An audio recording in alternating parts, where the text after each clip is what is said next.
Alright. Check 1, 2. What it do? How y'all feel? What's the deal? You're back in the lab with your favorite neighbor, your man Mark Nash. He is I am he. Another great episode of Breaking Beats where we break down business, entertainment, art, technology, sports, and anything else you and I feel like talking about. Man, we got a loaded topic docket tonight. Got a lot to unpack, and you gonna love it. Absolutely. Absolutely. What a day. What a day. All right, without further ado, let me get this room populated. Let me share the link, because y'all ain't going to do it half the time, right? So let me share the link out. Let people know we live. Let them know it's up. And we're going to have a good show. As you can see, we're going to talk about Caleb Plant. He breaks his silence why he broke Charlo's face. No, he didn't break his face, but he going to break his silence about why he slapped Charlo. In his own words. I'm sure a lot of us already heard about it, but it's nothing like hearing it from the slapper's mouth. Well, I'm sorry, hearing it from the horse's mouth. Mayweather, he talks about Spence losing to Crawford. Also, we're going to talk about Charlo accepting the challenge for Crawford. Will it happen in 2024? So, yeah, we got a lot to unpack. So, without further ado, let's start the show. Let's get it. This is my passion. This is what I love to do.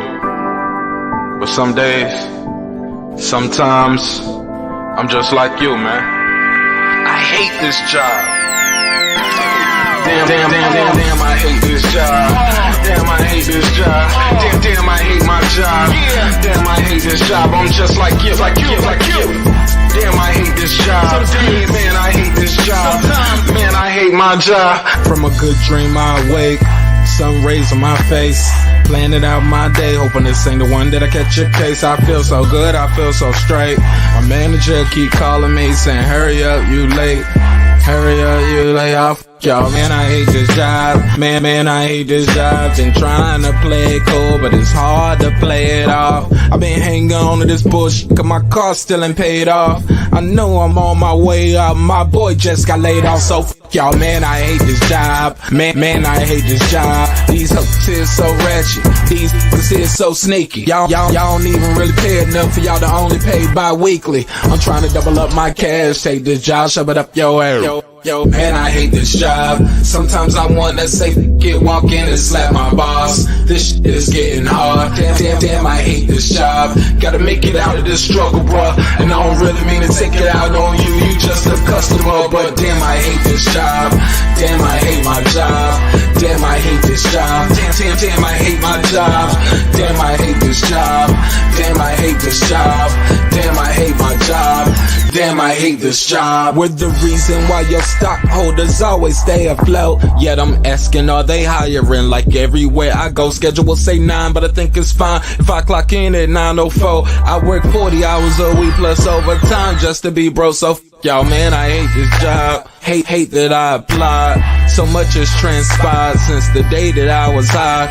Told me I could advance, but you were telling me lies. Gotta give your notice before I quit, but you don't say shit right before I'm fired. Damn, man, I hate this job. Sometimes I wanna say, walk in and slap my boss. This shit is getting hard. Damn, I hate this job. Gotta make it out of this struggle, bruh. And I don't really mean to take it out on you. You just a customer, but damn, I hate this job.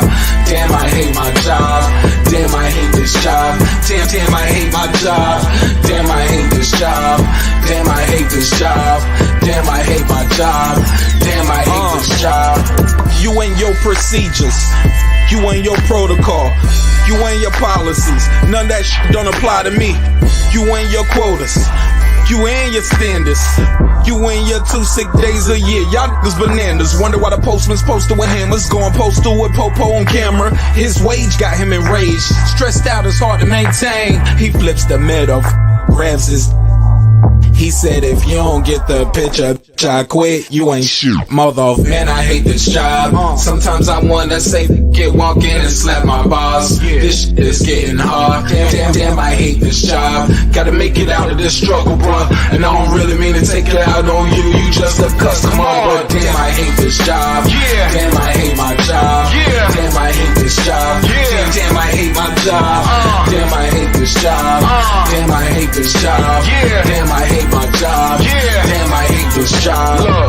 hate this job. I put my pants on one leg at a time, just like you. I'm out here trying to take care of my family. Damn, I hate this job. It's not always glamorous, for real, but I do what I gotta do for me and mine, you know? Damn, I hate this job. Damn, I hate my job. Damn, I hate this job. Damn, I hate my job. Damn, I hate this job. Damn, I hate this job. Damn, I hate my job. Damn, I hate this job. Damn, I hate this job. Damn, I hate this job. Damn, I hate my job. Damn, I hate this job. I'm just like you, nigga. Damn, I hate this job. Man, I hate this job. Man, I hate my job.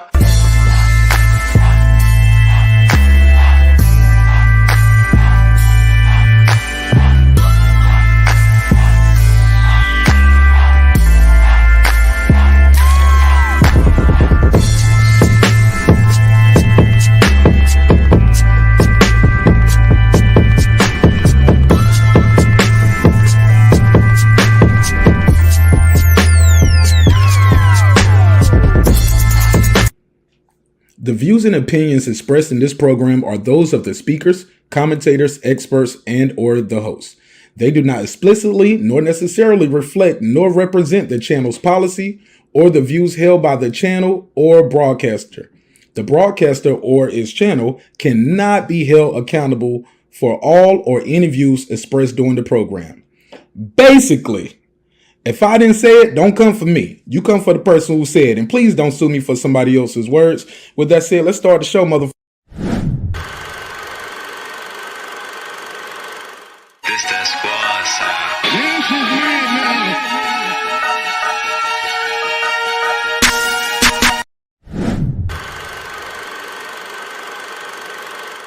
This that squad side.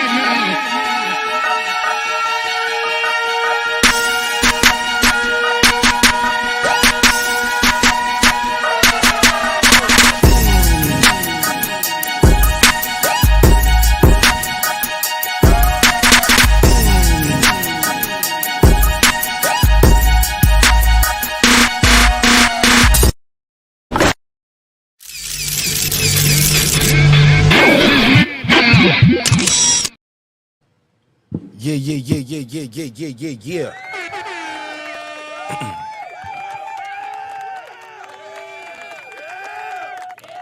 What up, man?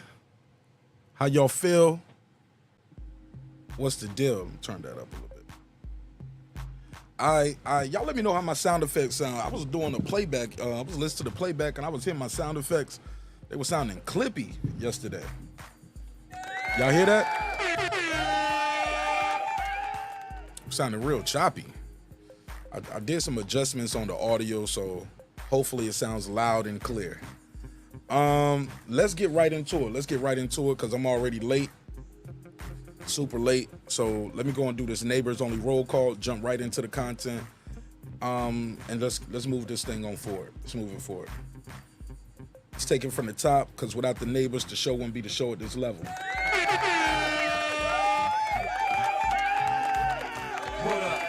Shout out to Megazar. What up? Ace Retro, let's go. What up? Cam, What up? Mr. Lay Low, What up? Titus the Titan, What up? Mr. Pads, What up? Adam Kelly all the way in Australia. What up, gangsta? Ill Status Boxing, What up? Patricia Shelton, What up? that guy clips 330 early. What up? The Boxing Scholar, What up? excuse me, God Body, What up? Scans Rants, What up? Seen and Unseen Boxing, What up? Deuce Times, What up? Stephen Bateman, all the way in Australia. Mama, we made it down under twice. What up, gangsta? I Know Boxing, What up? Tell Toya, What up? Taint the Sweet Science Examiner, What up? Ricardo Johnson, What up? Rockman, What up? Wanda Villa, aka Epoxy Magic, What up? AJ, What up? Johnny Goodman, what's up, man? What up? Electro Jets, they getting his bread. What up? T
Okay, so I just realized y'all didn't hear half them neighbor shout outs because the router over here flicked off and on.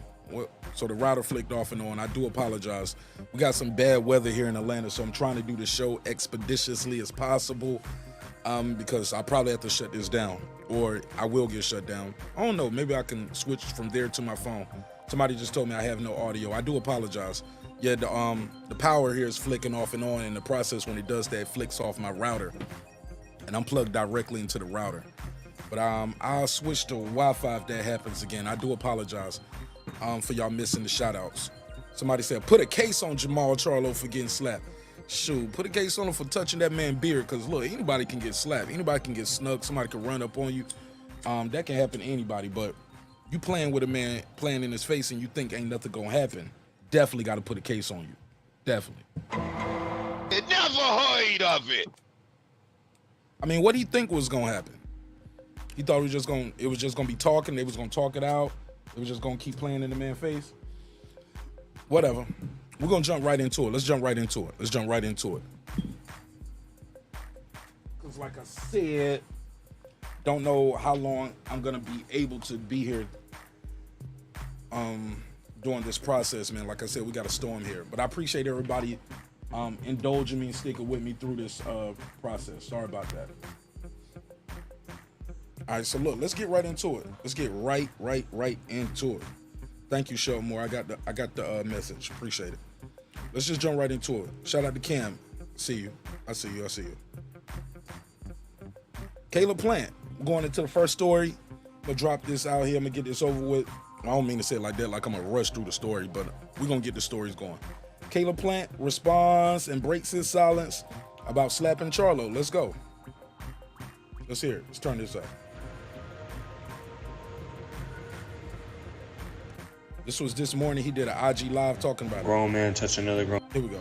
It was just me and old buddy. Me and old buddy. I mean, a man's got a right to, defend himself. Grown man touch another grown man in his face. Pulling on his beard real hard.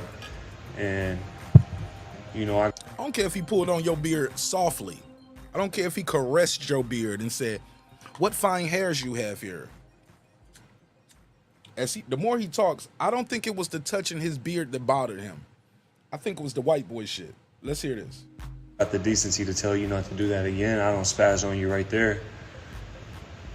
I got enough decency to tell you not to do that again. And, the only thing you can reply with is how I'm a bitch-ass white boy, and look at them, y'all, getting shook just like a bitch-ass white boy would, and look at them, y'all, just like a white boy would. See, yeah, that white boy stuff bothered him. And it's probably bothered him a long time, especially in a sport like boxing, where people think you soft just because of the color of your skin, or they think they got you figured out. Okay, you're a Mexican, that means you fight like this. You're a black guy, you fight like this. You're a white guy, you can't fight at all. Nothing could be further from the truth. I'm gonna let you know this, man. If you betting on people to win or lose because of where they from or their color, their skin, I'm gonna take a lot of your money. It's about skills, it's about what's in your heart, it's about your training, your fortitude. Those things matter. Your smarts, your skills, that matters. But I'm telling you, I believe, and I have no evidence, put a case on me, have no evidence of this, but the way he kept bringing it up right there, I think that white boy stuff bothered him. Keep in mind, he got his black wife right there behind him. I got enough decency to tell you not to do that again. And, the only thing you can reply with is how I'm a bitch-ass white boy, and look at them, y'all, getting shook just like a bitch-ass white boy would, and look at them, y'all, just like a white boy would, acting like a bitch. And then, you immediately grab my face again even harder. After I just asked you not to do that no more. I just asked you not to do that no more. I got my wife standing right behind me, and I'm in a room full of my peers. I mean, the wife is enough. Man, having your wife right there, somebody talking to you crazy or doing something like that, yeah, man, you probably gonna spaz out a little bit. What do? You making it real hard on a guy. You really putting his back on the wall. You start doing all that shit in front of you. In front of my wife and everybody in the room.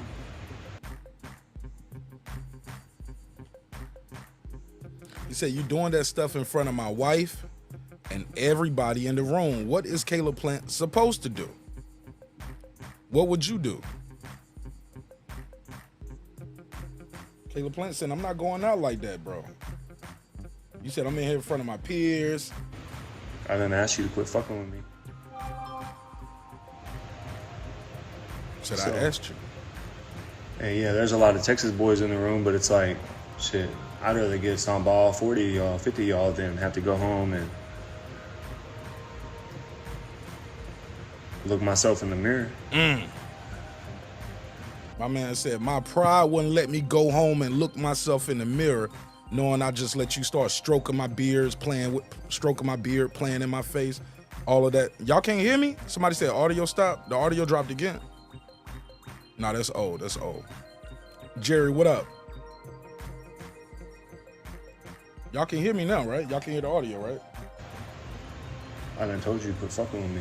The boy said, I told you keep fucking with me. It wasn't them two fighting and me getting in between it. It wasn't them two fighting. 410, you got the flow. What's your name? Where you from? It's Jerry. What's up, Mark? What's up, Jerry? Yeah, man. Last week was a sad week for boxing for me. No, it was just a sad week for Texas. Well, seeing Errol get whooped like that, not so much that he lost, but to just get whooped like that, that was a little sad to me. Charlo.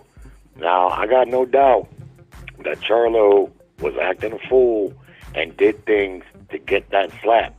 So I'm sure he deserved getting it, but his reaction to it, to me, was sad, man. I mean, this guy is still an undefeated world champion fighter. That was not the reaction of a fighter. Hell, even a regular guy, if he gets slapped, his reaction, even women might even throw the bones, just reactionary. Man, he took that slap like you take a slap from your mama, right? Like you can't do nothing and you ain't gonna do nothing and you just gotta take it. That's how he took that slap. I kind of disagree a little bit, Jerry, because when he got slapped, the slap came in like a lead left hook. He's lucky Caleb Plant kept the hand open, because if he had his fist balled up, he would have broke his jaw probably or knocked some shit loose. I think he was stunned because he took a step back and he walked over to the right a little bit like he was getting himself together. I think he was dazed after that shit. That won't no slap where you just slap somebody like, yeah, what you gonna do? That was a slap. That was like a slap contest slap. He might have been damn near knocked out on his feet with that slap, bro. Well, I mean, okay, fine, Mark, but this guy's a professional prize fighter. Now, let me point out a couple things. Yeah, he had How no many defense. times you seen? That he got smacked. I'm talking about his reaction, man. He just walked it, just like I said. It was like getting slapped by your mama when you know you can't do nothing about it. You ain't gonna do nothing about it. You're just gonna take it. Now, Barrera and Morales. If you remember, Barrera sucker punched Eric Morales, and bang, bang, bang. Eric Morales was right on him. Oscar De La Hoya, when he got into it, I think it was Mayorga or Vargas, do a fight, or boom, he quickly responded. This is what fighters do, man. Well, at least in my opinion, what I've seen from him was total resignation. So I don't know if we can ever expect him to be back in the ring again. I thought there was a chance that Canelo would fight as Jamel, and then if he got past Jamel, then maybe Jamal would be ready to fight by then, and they would make that fight. And I don't see it. And in the wake, I haven't looked, but in the wake of Caleb Plant smacking him, and the way Charlo talks all that garbage, I haven't seen him, maybe he's made a video or something saying that, he wants to whip his ass or something. I'm just not hearing anything, man. Seems to me he ain't got no fight left in him at all. And that's kind of sad to me, like I say, I'm sure he deserved to get smacked, but that resignation is kind of telling to me. He just went walking with that slap. Like, all right. Once he got his consciousness back, he wobbled trying to get to him. He was wobbling, and then once he got his legs back under him, he was really trying to get to him. But at that point, it's too late. But yeah. I think he was out a little bit, bro. That shit was. Did you see it? The way I his did form see it. was, it was like a hook, bro. Yeah, stepped I into mean, it. it was a nice slap. It's the same. That But was the it was shit. a nice slap. That was the shit, bro. That same hand knocked out Anthony Durrell. Yeah. So, yeah. so Yeah, it I mean, ain't it like was a Caleb good Plant ain't slap. got no power, and and that's his walking around weight right now. So he ain't no 168 guy right now. He might be like 188, 190. Who knows? You know what I'm saying? Yeah, for sure. He looked big. He looked big in there. He look way I bigger mean, than hey, Charlo. man, didn't most fighters ain't just going to take a slap like that and do nothing. Usually they fire it right back because they're fighters, man. They got reactions like that. I have no doubt that he was stunned, from the slap. But I see a resignation in him. And let's face it, the guy hasn't fought in a while. He's documented it having all kinds of problems and drinking and this and that.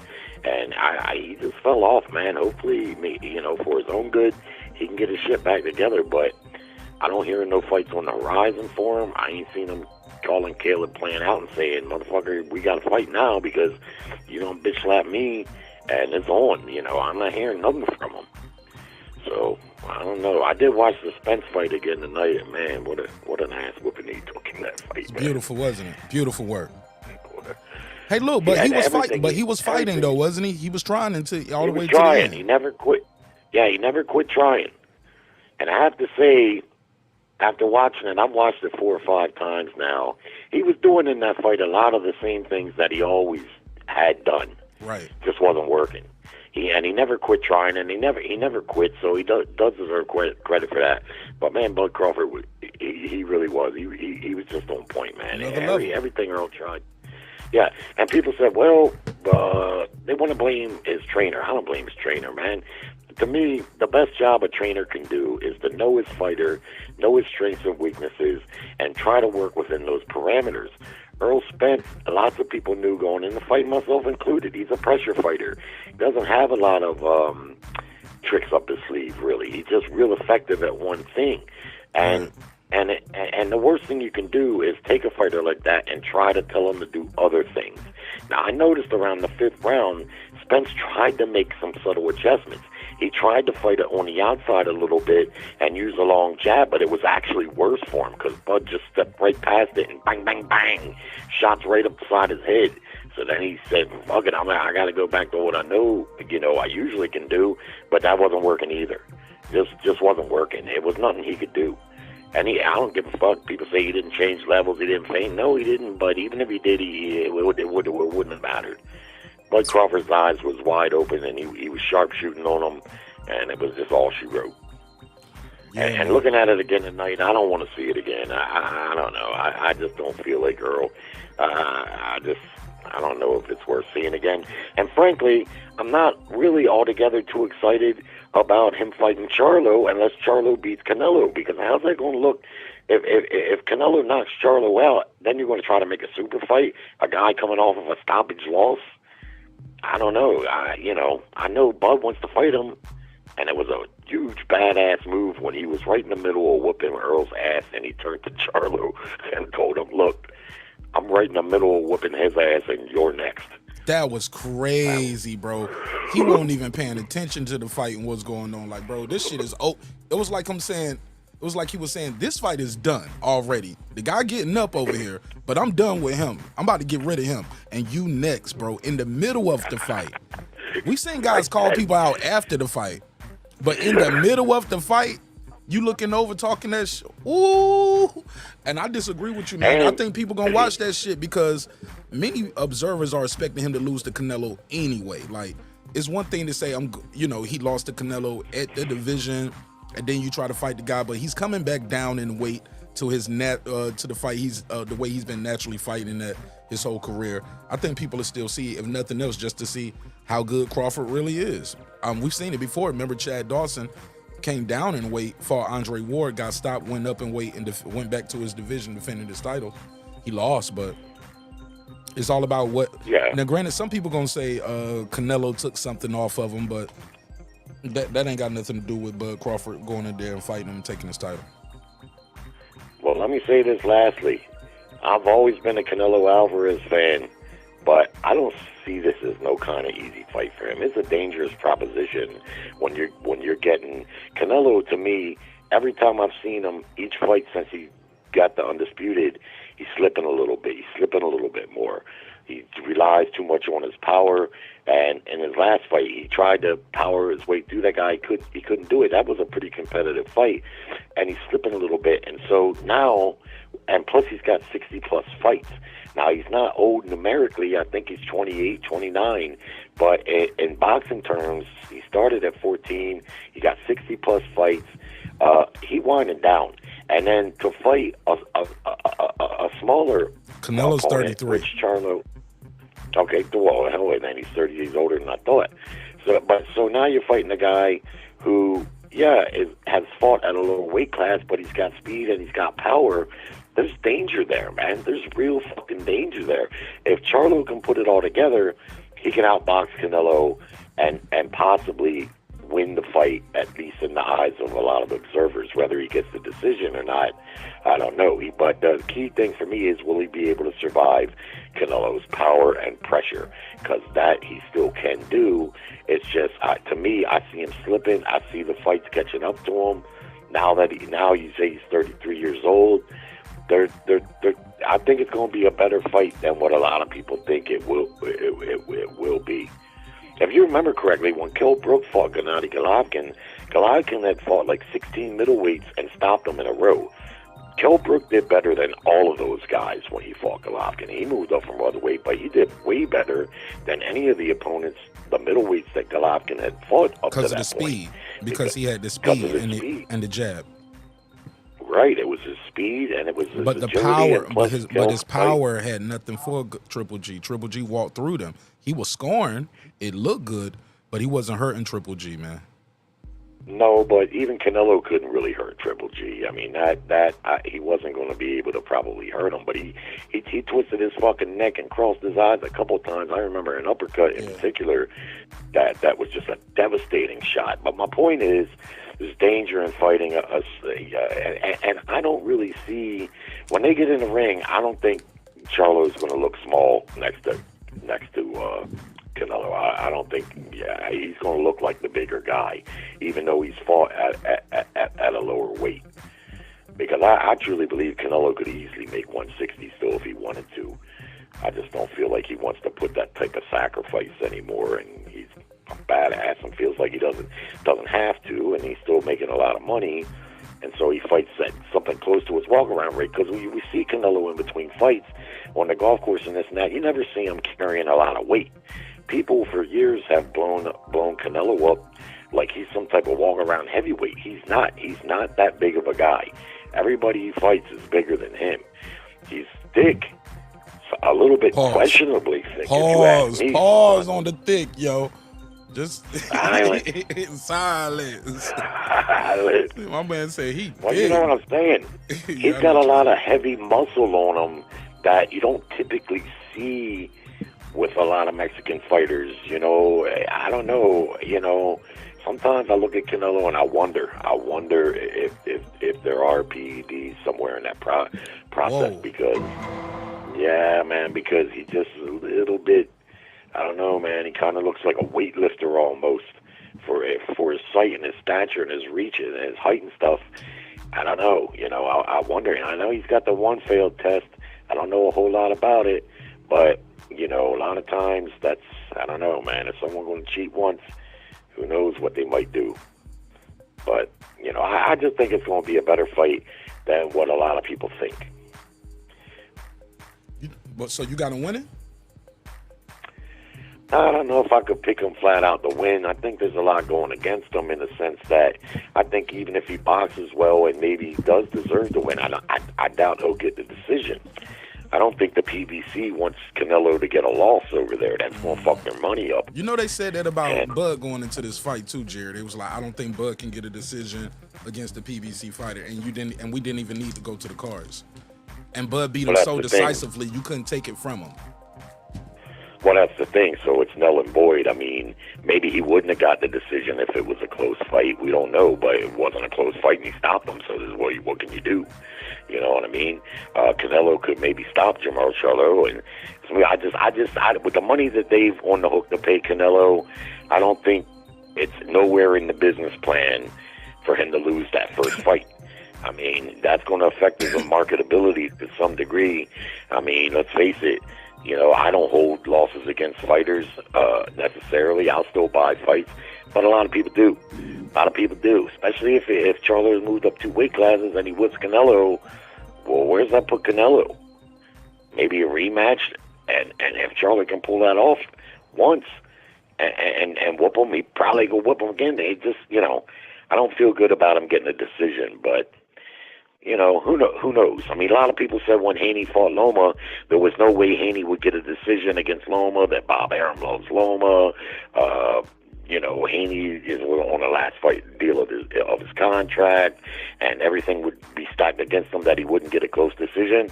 But, in fact, that's exactly what happened. He got a close decision. So, who knows? Right. Hold on. Hey, look, Jerry, and the same people, when that happened, those same people say he couldn't get a close decision against Loma in Vegas on his last fight with Top Rank. Same people said, they robbed Loma. Hold on, I thought you said they was gonna rob Haney. But then they said they robbed Loma. Those same people said, hey, Haney can't get a fair decision in Australia versus George Kambosos. You know, they it's like a built-in excuse, you know what I'm saying? If I won, I'm supposed to win. If I lose, I got robbed. You know what I'm saying? And the fan bases are doing that. That's why I ignore a lot of these YouTube daddies, because these guys they just have these built-in narratives, and if your guy don't win, the other guy had to be a cheater. Something was nefarious when it doesn't go the way you predicted. Well, but Mark, you do know, I know that you know, that those type of decisions do come down in boxing for those very reasons. But the good thing for us fans is we got the receipts of watching the fight, so we can see who really won the fight. Now, corrupt decisions and house fighter hometown decisions, I mean, they've happened throughout the history of boxing and still do to this day. We've seen some recently happen. But, you know, sometimes don't happen. Oscar De La Hoya. When Oscar De La Hoya was the cash cow in boxing, people were like, you know, he can't lose. But when he fought Trinidad, I thought he beat Trinidad 8-4. I thought he outboxed him easily, really. And De La Hoya was a cash cow at that time. Yet, dropped a close decision. He fought Mosley. I had Mosley beaten Oscar in the first fight, but I thought Oscar beat him in the second fight. Dropped both decisions. Shane Mosley was a hell of a fighter, but he really wasn't a top earner like that. Right. And Oscar was, but and right in Vegas, he didn't get those close decisions. So, what do I know? You know, blows my mind, Jerry. It's like it's like I said though, when it goes their way though, it's all good. When it don't go your way, it's robbery. It's corruption.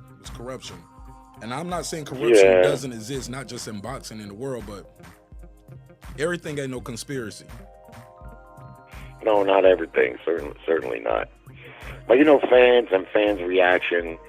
It's, you know, I try my best not to get too far off into it, especially in today's current boxing climate, where we can talk boxing and there's fanaticals and casuals and hardcore fans and everyone's giving their opinions, and a lot of people. I try to keep it even keeled, even with this Spence Crawford thing.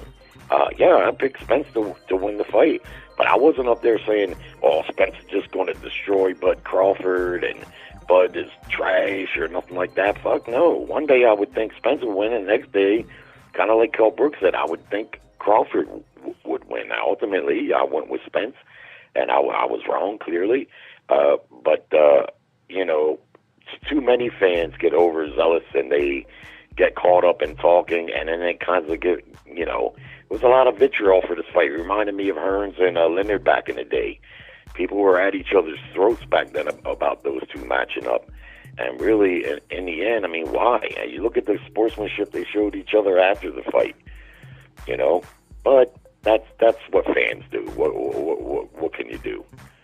You know. Fair enough. All right. What's your take on Mayweather saying he didn't even want that fight for Spence and Crawford? Have you heard why that? do you say he didn't want?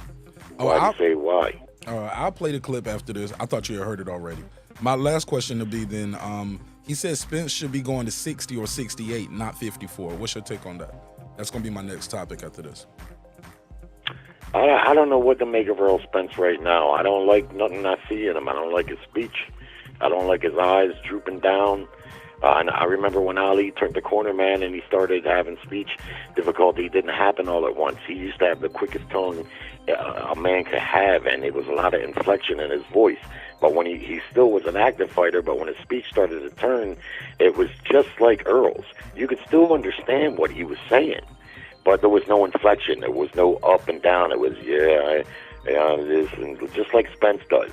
You can still understand what he's saying, unlike, say, a James Toney, but you can tell. And if you listen to the interviews of him earlier in his career, even when he was back behind stage, at that one fight, him and Crawford were having fun going back and forth with each other. There was an inflection in his voice. His eyes were wide open. He's always had them buggy-ass eyes, but if you look at his eyes, they're kind of drooping. Ali's eyes started to do the same thing. They started to be, you could just tell the connective tissue was not strong anymore from taking punches. And Spence already has a detached retina, and that's the connective tissue. I don't like what I'm seeing from him. Personally, I know Virgil Hunter did an interview last week, and he spoke at great length, a great concern about Errol Spence and his condition. And what I see from him, not to take anything away from Bud Crawford, he did his job like he always does. Always. And he's done it efficiently. Hey, look, right? And that's why people, Jerry, they was like, where did all this power come from Bud Crawford? I was like, bro, he went into the fight 39 wins, 30 knockouts. That means people don't go to the cards with him, bro. He knocks people out. That is a great fight. No, at that point it was 10. Now it's 11 knockout streak. Like, this is what he do. It's what he been doing. Yeah. Going through every division. Yes, bro. This is what he do. He knock niggas out. Sure. So why they all surprised now? I ain't never seen him do that before. That's because you were so busy hating on him, talking shit about him. You weren't paying attention to the actual fight and how he does his business. You was just like, well, I don't know this guy and I don't know his name, so Crawford must be a hype job. Look at how he fights. You know what I'm saying? Yeah. I mean, I don't know who would think he was a hype job. There's a lot of people that may have watched the fight that really don't know, really might not have known who either guy was too much. They just they just maybe watched it because it was, a big fight. You're hearing a lot of different things I'm hearing different things about the numbers. I'm almost done paying any type of attention to that because you just fucking don't know what the numbers really are. And one guy says one thing, and the other guy says 100,000 less, and it's just fucking hard to believe. You can't fucking believe it. But hopefully, they both made career high paydays. And that's a beautiful thing. They made history too. On top of that, they made history. This won't just a fight about money. This won't no cash grab. This was the best versus the best. 1 versus 2. Both undefeated. Yeah. Both guys high knockout percentages. Like, we got everything we thought what we wanted. Other than some people just didn't get the desired result, or it was like so. This other guy proved he was on a whole nother level than the other guy, and some people were shocked by that. Well, I was shocked by that. I'm still shocked by that. That's why, I say, and I maintain, and, Virgil Hunter basically saying the same thing that I'm saying. It's not Bud Crawford's fault. It's not his job. He did his job. He did it perfectly. But I think Spence is a better fighter than that. I think he was, of course, but even if he was 100%, many people pointed out, and it was clear in the fight, Bud Crawford was faster. That's a killer right there. And his style is more dimensional, like Roy Jones said. He can beat you this way, he can beat you that way. Right. And if Crawford really rose to the occasion, like some great fighters will do, that just makes it even more comparable that it could have turned out that way. I'm excited for Bud Crawford, what lies in his future, because he's obviously still going to fight. I just right now I'm not too excited about the Charlo fight. I'd like to see him fight Keith Thurman and get that name on his scalp, because Thurman is still one of the has still been, even though he's been inactive, he still have been one of the top guys of the era. He's only got that one loss, and it's a good scalp for Bud. In the meantime, hey, Charlo going to fight Canelo. He ain't going to turn. I can't imagine he's going to turn right around and fight Bud Crawford just like that. So seems like he's going to have some time. Bud ain't getting any younger. I don't think sitting out, 8 months to a year is the right thing for him. Are they going? Would the PBC pay him big bucks to fight Keith Thurman, like they would pay him to fight Charlo for, for all them belts? Whether Charlo has 3 belts or all 4 belts, would they pay him that type of money? I don't think so. I don't know, but I don't know how big the Charlo fight would be. I mean, it's going to be huge, bro, because he's going to be coming off that Canelo fight, whether he win or lose. He's going to be coming off a Canelo victory or loss. So he's going to have that exposure. I can see hardcore fans buying it, but I don't see casual fans buying that. Especially ones that are going to buy a Canelo fight. Well, to be fair, the casual fans probably don't even know who the fuck Jamel Charlo is. They're going to know him after he gets in the ring with Canelo, though. Yeah, but most of the people that are going to buy that fight are going to be Canelo fans. And if they see him wash Charlo, they're not going to be excited to watch, to pay to see Charlo get washed likely by Bud. Depends on how the fight looks, because Isaac Cruz became a star after that, after his loss to Gervonta Tank Davis. I guess. I don't know if I would call him a star, but he got more popular. Bro, he's a star, bro. When I saw how they was treating him in Vegas, he was a star. He was treated royally by all the fans, and not just Hispanic fans. It was black folks, white folks, Asians. They wanted to take a picture with him and wanted to get him to sign stuff. All through Vegas, everywhere he went, he was swarmed. He brought that whole band. He had that damn whole band back there, backstage. I saw him waiting. I haven't seen his fight though. I'm trying to find his fight. I haven't seen it because I was backstage, so I missed his fight. But well, it wasn't his best outing. He was in there with an awkward. A lot of people say he lost. I wouldn't say he lost, but it was one of them fights. Like you see, lots of fighters, very good, great fighters, have fights where. Man, guess what? They just don't look at his opponent was an awkward guy, big dude, kind of strong, young guy. He was tough. He was a tough son of a bitch, and he was awkward. And Pitbull, he's very short, and he's another one. He doesn't have a ton of tricks up his sleeve. He's going to try to come at you and whack you out of there, and that's what he tried to do for most of the fight. He hit this guy with some good shots, but the guy took him, and he got on some offense too. But in an overall sense, it was anticlimactic, I guess you would say. But yeah, I'd like to see Bud fight both Boots Ennis and Keith Thurman, and in that way he can say, I beat all the top welterweights of my era. I beat them all. Porter, Errol Spence, Keith Thurman, Boots Ennis. Pretty much he's already undisputed. That means he's the top guy. He got to go back and fight the guy Keith Thurman, who didn't give him a shot, is what you're saying. When Keith Thurman could have fought him, I called him Thief Thurman. My bad. When Keith Thurman could have fought him, he chose not to fight him. He chose not to fight Errol Spence. That's why he's getting froze out right now. I know some people I don't believe Keith Thurman makes those decisions. The PBC, they didn't allow any of their fighters to fight Errol Spence except for Porter, because I'm pretty sure while Porter didn't tell the general public he was retiring, he probably told the suits at PBC that he was going to retire, and they probably figured, okay, you don't fight all the welterweights, and they already matched him against all their welterweights, so there's no more work there for him to do, so they're going to let him go ahead and fight Bud Crawford. But they didn't let none of the other guys fight Bud Crawford, and I don't think Keith Thurman, like any fighter that has power, they don't make those decisions. They don't get to just choose, hey, I'm going to fight this guy, and that's what's going to happen. The promoter has to be willing to finance it, and they have to be willing to let it happen, and we know they were on different networks and all the rest of it. But I'm saying he should fight Keith Thurman because Keith is basically one of the remaining guys, and then there's only one other guy, because he's undisputed there at welterweight. So why not you defend those titles and take care of those two pieces of business? Let Charlo take care of his business.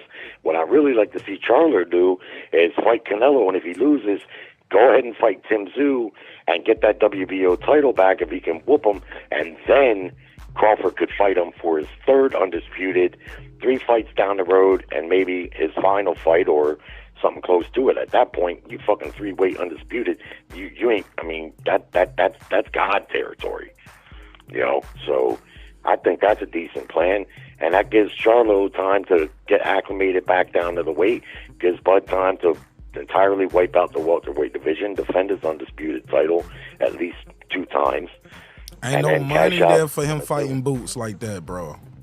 After making this type of money, it's big fights. Like people, I don't see him going backwards to fight Boots, and I don't see him going backwards to fight Keith Thurman.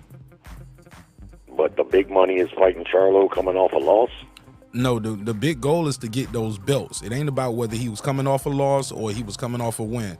The goal is to be I think he wants to be a 4-division champion, 3-time undisputed. And push that goalpost back even further where ain't nobody probably about to break this record no time soon. You get what I'm saying? Nah, that's gonna be a new one. Nobody gonna do that. No time soon. It's one thing to go to the Hall of Fame. He's trying to be on the Mount Rushmore, bro, of boxing. Well, it's not. And after this, I gotta go because I'm gonna try to take some more calls. I didn't even realize I've been on the even phone if he for 30 beats minutes. Charlo, he's still gonna have to fight Tim Tszyu anyway. Okay, that's 2 fights then, and both of those are title fights, not defending some shit that like Boots and Keith Thurman. You know what I'm saying? And the man already said it. He said, I had trouble making weight too. I'm tired of making 147 too. Well, we'll get to see how it plays out. But thanks for taking my call. Yeah, he was talking about. Yeah, go ahead. Cool. He was talking about. When he was on the like Breakfast Club. That ain't none of my business. I don't care.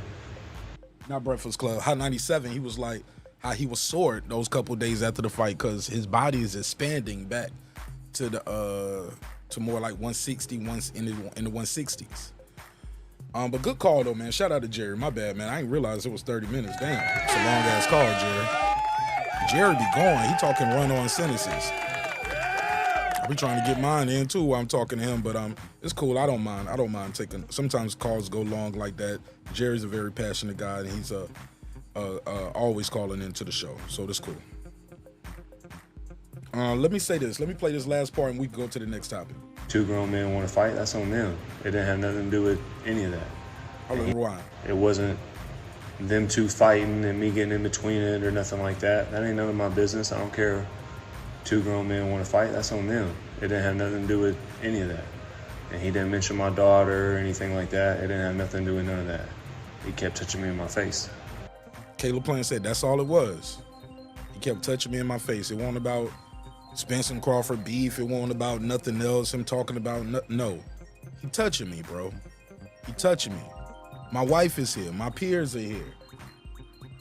My pride won't let me go home and look at myself in the mirror knowing I let you get that off. Not once, but twice. And I'm telling you, that white boy stuff bothered Caleb Plant. All of that. Look at this white boy, this bitch ass white boy acting scared like a white boy. I'm not saying that. Caleb Plant said that. That bothered him too. And I told him knock that shit off. But he wasn't listening.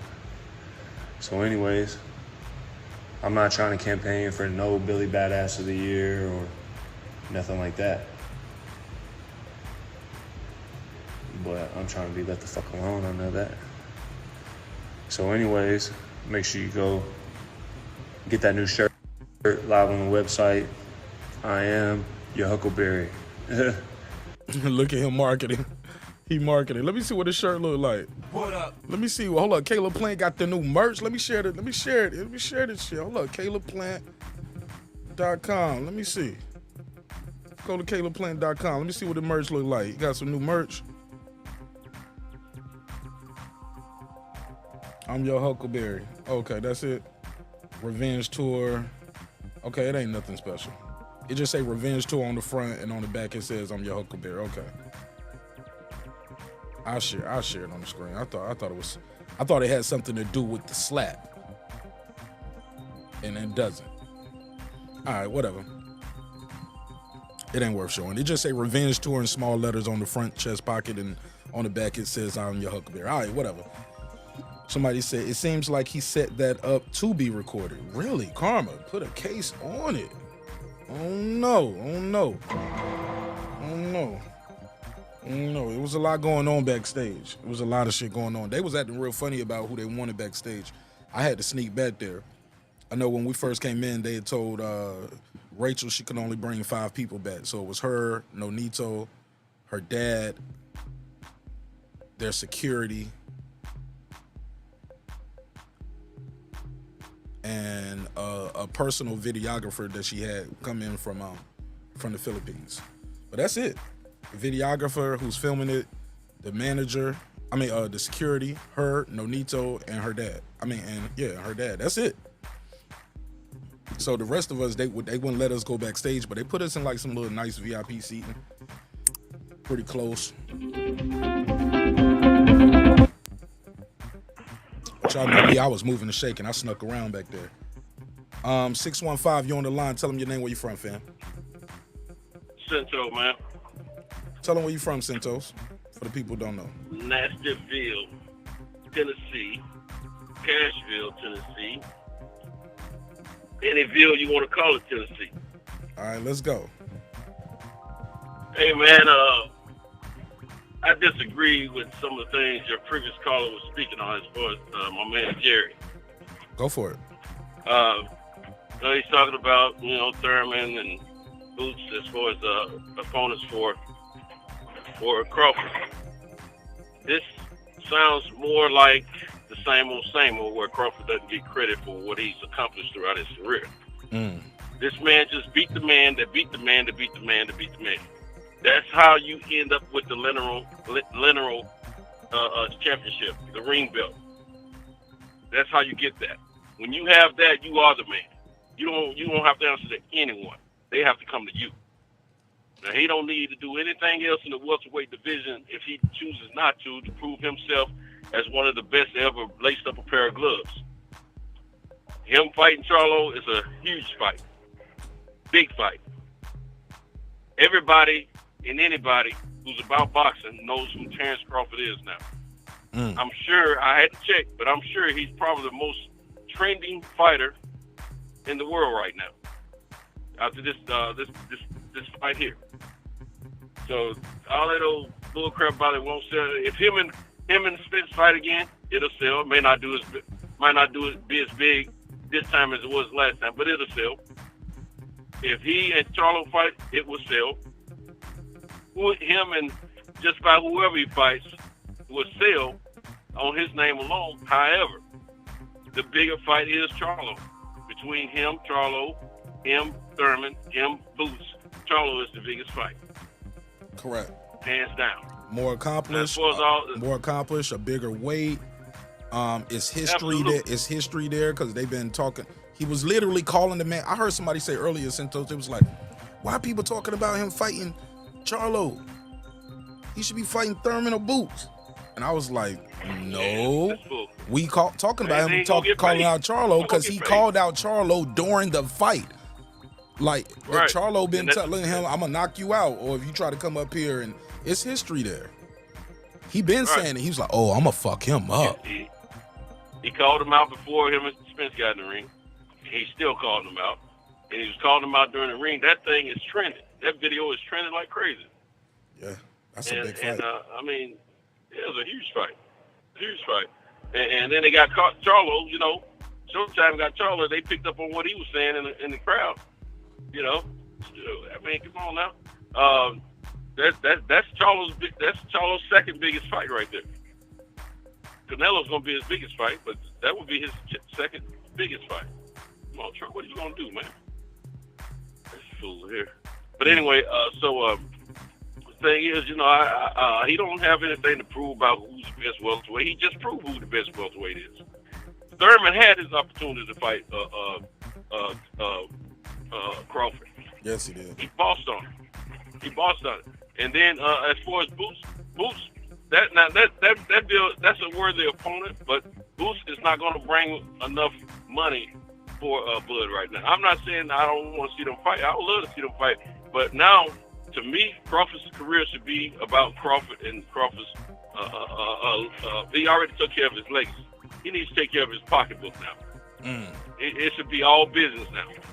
Big if you want to fight me, you gotta be bringing something, because I don't prove who I am. You know what I'm saying? I ain't got with all the naysayers. Let me tell you something. Everybody and just by anybody that was in that arena the other weekend that was pulling for Spence and felt that Bud had no shot, was talking all that we spoken on Bud. None of them walked out of there saying that night. None of them. None of them. Every last one of them said, I can't believe Bud handled my guy that way. Right. It's one thing. It's one thing to lose. It's another thing to get outboxed, outsmarted, outclassed. He was faster, and at the end of the day, he ended up being stronger. Had better coaching. Absolutely. He was better prepared for you than you were for him. I'm gonna say this to my man Jerry with all due respect. I don't have a problem with Jerry at all. I listen to him, his calls a lot. Anybody's has a right to their opinion. Yes, sir. But my man, if you want to know how these fights should go, if you want to know how these people feel about these fights, start attending some of these fights and check the pulse of the people, and you will see what I'm talking about. You will see what Mark is talking about. I'm telling you, people would love to see him and Charlo get at it, and he don't need to prove himself to anybody else. He already done that. Stamp of approval has been done. Every Spence fan believes in Bud Crawford right now. I don't care if they make a statement in a hating manner. They believe in Bud Crawford. Believes that.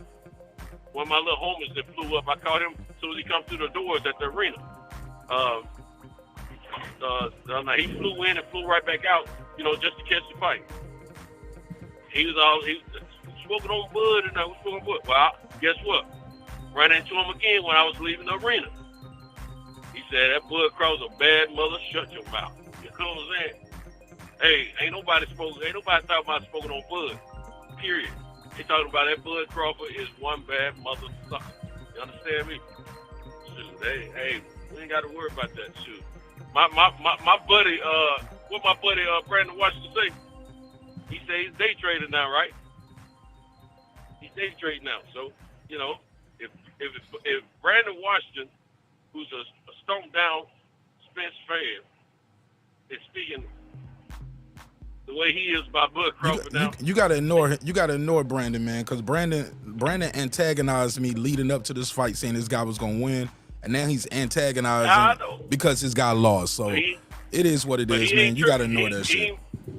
Yeah, I understand it. Brandon, my dude. Yeah, he's emotional, bro. He's emotional. He said he cried, bro. He said he had tears in his eyes. I said because how great Bud was doing. Like, no, because how the fuck he was beating the shit out of Errol Spence. He was like, he said, I left boxing. I said, he said, I was like, oh, so you left boxing? He said, no, Bud beat me out of boxing when he beat Errol Spence. Every punch he gave him was kicking him out of boxing. That video did a lot of numbers too. People listening to Brandon cry for about 30 minutes. That shit was funny. But yeah, man, they need to relax on Bud's ankle. Bud, I mean, he hasn't done his thing. He don't have. He's him. I'm gonna tell you something, man. I'll be. It's all about the dollars and cents now, man. Forget the bull crap. It got to all make sense now. They will be. If I was Bud Crawford, they have to pay me to step in the ring. Period. And you know yourself, Mark. At that fight, they was all these people talking about this fight for months, for years, for weeks, for days, for nights, for hours. Let me tell you something. Half them niggas didn't even go to the fight, bro. Let's keep it a buck. Yeah, half them niggas didn't even go. And I'm disappointed. No, like, you a content creator. You making bread off talking about this fight. And all this shit. That's all they want to do, though. That's all they. But you won't even show up to support the fight, and then you get home and claim robbery and cheat. Then you come on your computer the next couple of days and claim robbery, cheat, and all that. I'm like, nigga, you won't even dare. You talked about the fight. Your guy didn't win, and now you on your man. Don't get me on these suckers, bro. That's more content, Greg. But what I was going to say though is, when I was in that arena, I couldn't believe it. There was more Bud fans than Spence fans. I don't know about that though. I don't know about that. No, you were working. I was there checking it out. I'm telling you. It was I didn't see half, bro. I'm gonna tell you. Well, how about this? The Spence had the merch game on lock, cause I saw more people. I saw more people wearing his shirts. I thought the same thing, Mark. I thought it was him, but when they did when they had the crowd cheer for these guys collectively, the cheers were bigger for Bud than it was Spence. Now I did notice that when I did my thing, I was like, if you here for Errol Spence, make some noise. It was loud, and I was like, if you think Bud Crawford gonna be the man of the night, and that was the weigh-in. Bud had the bigger cheers there, but at the fight, I think I think he converted some people in real time. Like, I'm here for Spence, but he did. But fuck it, man, this boy good, man. For the first punch, the crowd was more Bud. Now, to be fair, he had Eminem with him, and that was crazy. People couldn't believe. Okay, yeah, you brought out Big X, the plug, but this dude brought out Eminem, bro. People went crazy off of that. I knew some people, they had never been to a super fight, you know what I'm saying, or been to a fight in Vegas or a big fight. BVO, what's up? They had never been to one ever. You know, they only seen boxing on TV, or they went to small events, or they went to events in their area. This is the first time some people I met, they had ever traveled to a fight. And to be in T-Mobile Arena, and then you hear you only get one shot, you're not listening. They was like, man, I'm here. I am about to lose myself too. Like, this is a big moment for you as a fan to be a part of this. Like, especially if you was a person like myself who's been talking about this fight for years. You know, everywhere I went, I was telling people, I was like, y'all know we've been asking for this fight for 5 years, right? I can't believe I'm here. Nigga, I felt like Brandon Washington. When I got home and everything sunk into what happened, nigga, I almost cried. Like it was like Monday night or Tuesday night, and I was just sitting there editing video. My wife go to bed, my daughter go to bed, and I'm just sitting there editing video, and I'm just sitting there thinking, and I'm replaying everything in my mind, and I'm like, what the fuck did I just see? What was I a part of this weekend, man? And I'm just looking at all the footage. I still haven't even dropped all the videos I got. I got a little, it wasn't an interview, but it's an interview. Me and Keyshawn Davis. Y'all ain't even know that. That's gonna be on members only. But he's walking. This is after the fight, and we trying to go to the post fight shit. So I'm walking with him, and he's trying to figure out where to go backstage, because he don't know where to go. Me, I've been moving and shaking. I was like, oh yeah, it's this way, Keyshawn. Come on. So look, what's up with you and fill in the blank fighter? So I had a chance to talk to him about it, and he was cool, and he was just walking and talking. But when I said this one fighter's name, he stopped, turned around, and he wanted to make sure that was clear on camera how he feel about that fighter. And I'll put that on members only.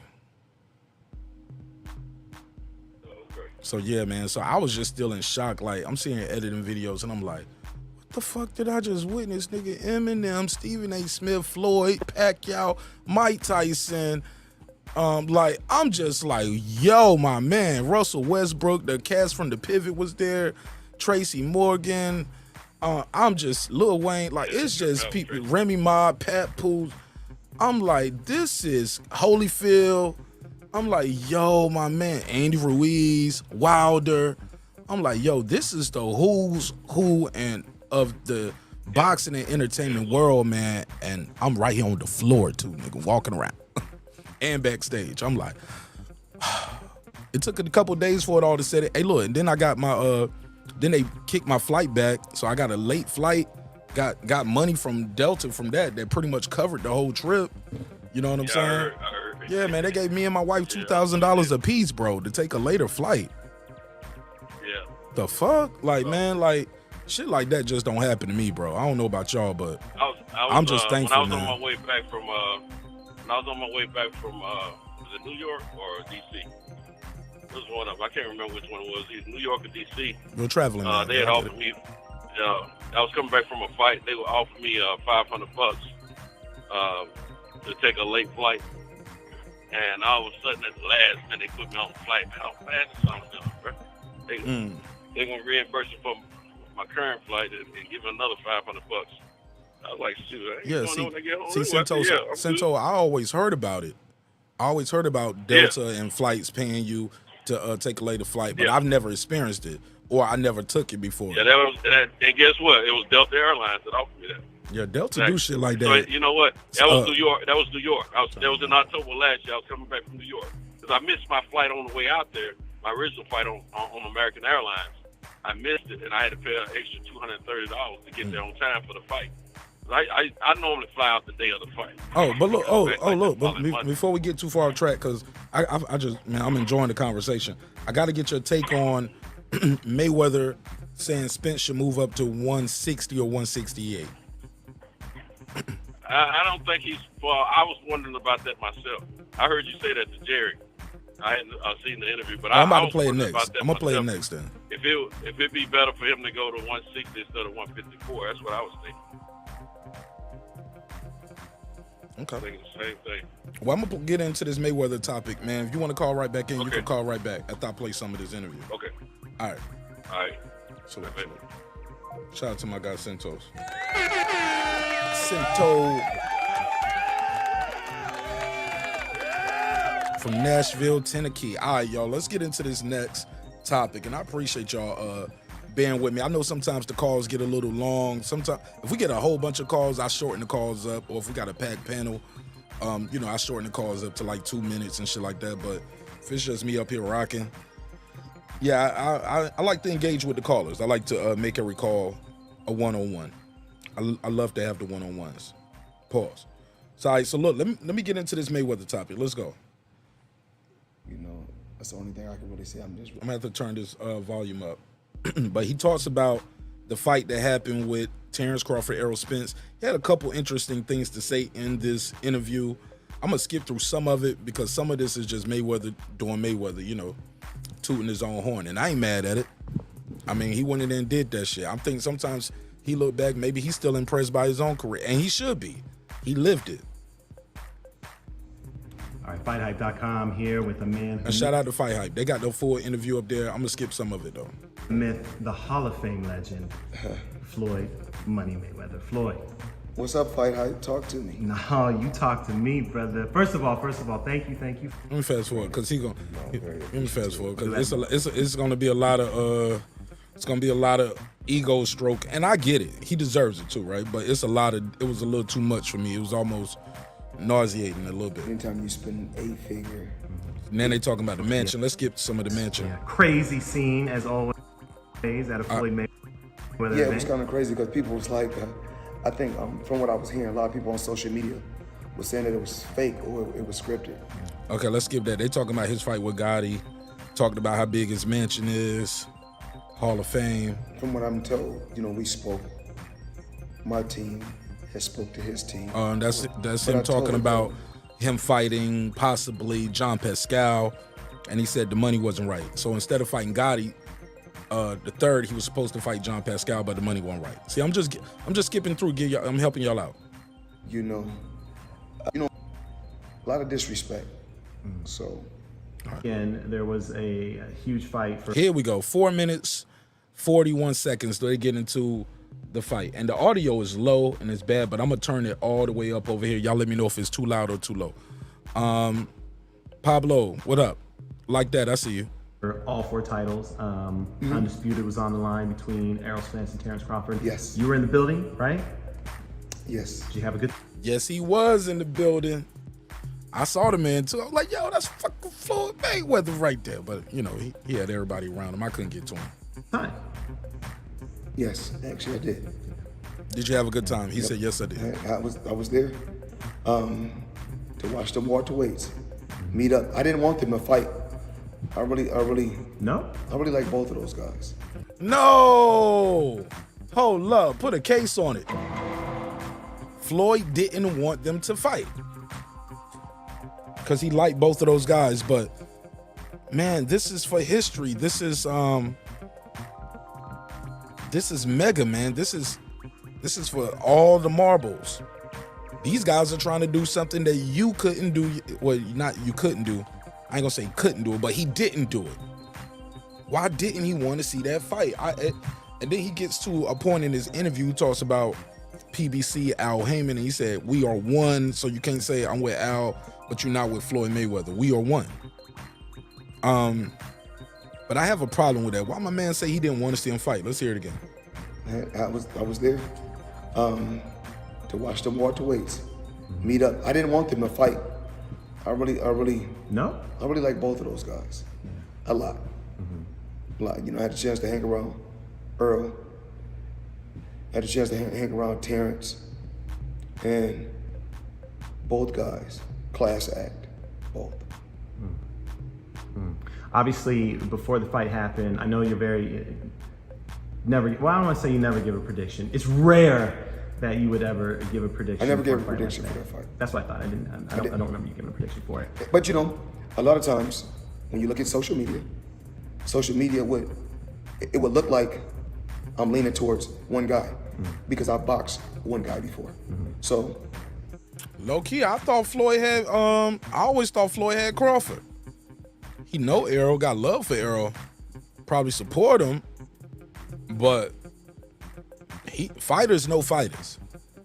And I think they all knew what we all saw on Saturday. It's not Errol Spence isn't good. He's great.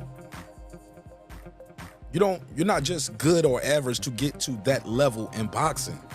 It's hard to get one title shot. It's hard to win one title, let alone to have 3. He's great. But Terence Crawford is a generational talent. And it's a bad style matchup. Stylistically, Crawford was always a bad style matchup for Errol Spence Jr. He had trouble with those style. He had trouble with those styles since the amateurs. If you go back and follow his career, Errol Spence, I was actually 35. The age what Terence Crawford is right now. I was 35, and Errol Spence was 22. 22 or 23. I'm gonna say 22. Could have been 23, but I'm gonna say 22. And what's so crazy when I think about just different ages and I think about boxing. Now, when I fought Canelo, I was 36, and Canelo was 23, around the same age. Some of these guys won world titles and was undisputed champion. I think, I don't know, the Tank age, the young low champions. I'm gonna be honest with y'all. He's gonna say this stuff right here, and maybe I'll understand it more hearing it twice now. But when I was prepping for the show and I was time stamping this, I didn't get the correlation. I don't even know why he even going through the age of Canelo and the age of them. And there was a point up here.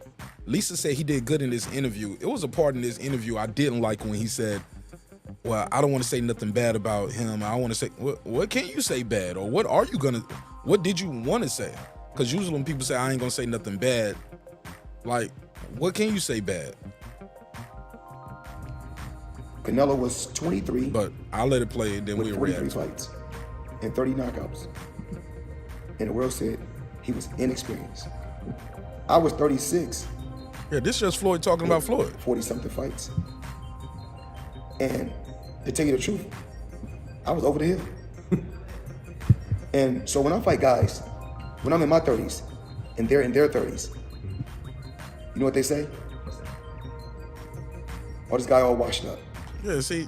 But I'm not washed up in my 30s. Yeah, see, and then he gonna start talking about what Pacquiao, he's young, he was older than Pacquiao. Well, last time I checked, if 300 million ain't the right time, and then he talking about when did him and Pacquiao fought. So you get what I'm saying? Like, so they might not have got 300 million like you did, but maybe that's what he meant. Like, I ain't trying to talk about these guys, but I fought these guys and at this age and I made this money. Who knows? I don't know, because I like Floyd, but I don't get the correlation. So I'm gonna just fast forward to when they actually get back to talking about a fight like a minute and a half later. Everything will happen when it happens. Simple and plain. Right. Probably wouldn't even been half of that. Probably would make what, 70? Yeah. 70 million? So basically he's talking about how much he would have made when he fought these guys, Canelo and before the fight, they won't say, "Oh, he's inexperienced." But then when you make it look easy. Yeah. Before the fight, yeah, then yeah. I mean, different Let's blogs in the fighters. It's not me. I'm only going by what so-called boxing experts do. Right. Well, yeah, but let's finish talking about that fight. Yeah. Well, right. Let's get it right, because thank you. He even realized I ain't even talking about this fight no more. Thank you, bro. He was like, Floyd was like, well, let's finish talking about that fight because, right, he does love talking about himself, and I love listening. I love listening to him, but and I love listening to him talk about his career. I can't wait for that documentary that's coming out. It's called GOAT, right? And it's supposed to be him like a Jordan-esque. Remember the documentary they dropped called The Last Dance? It's supposed to be something like that, where it's going to be multiple parts, and it's going to follow him his whole career. It's going to be, you know, the trainers his trainer that, you know, his dad, of course, Roger isn't here, his Cutman is there, but of course Leonard's going to be involved, his dad. It's going to be guys he fought and faced. It'll be like Oscar will probably be in it at certain points, talking about it. Pacquiao might be in it. You might have Ricky Hatton, Shane Mosley, Berto. It'll be the people that he fought talking about it. So it's going to be like that. It's going to be like a Last Dance type thing.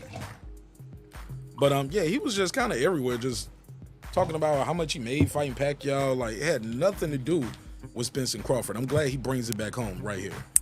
Let's talk about it. Shout out to Boxing Royalty in the building. Got Beyond the Ring with Nonito and Rachel Donaire in the building.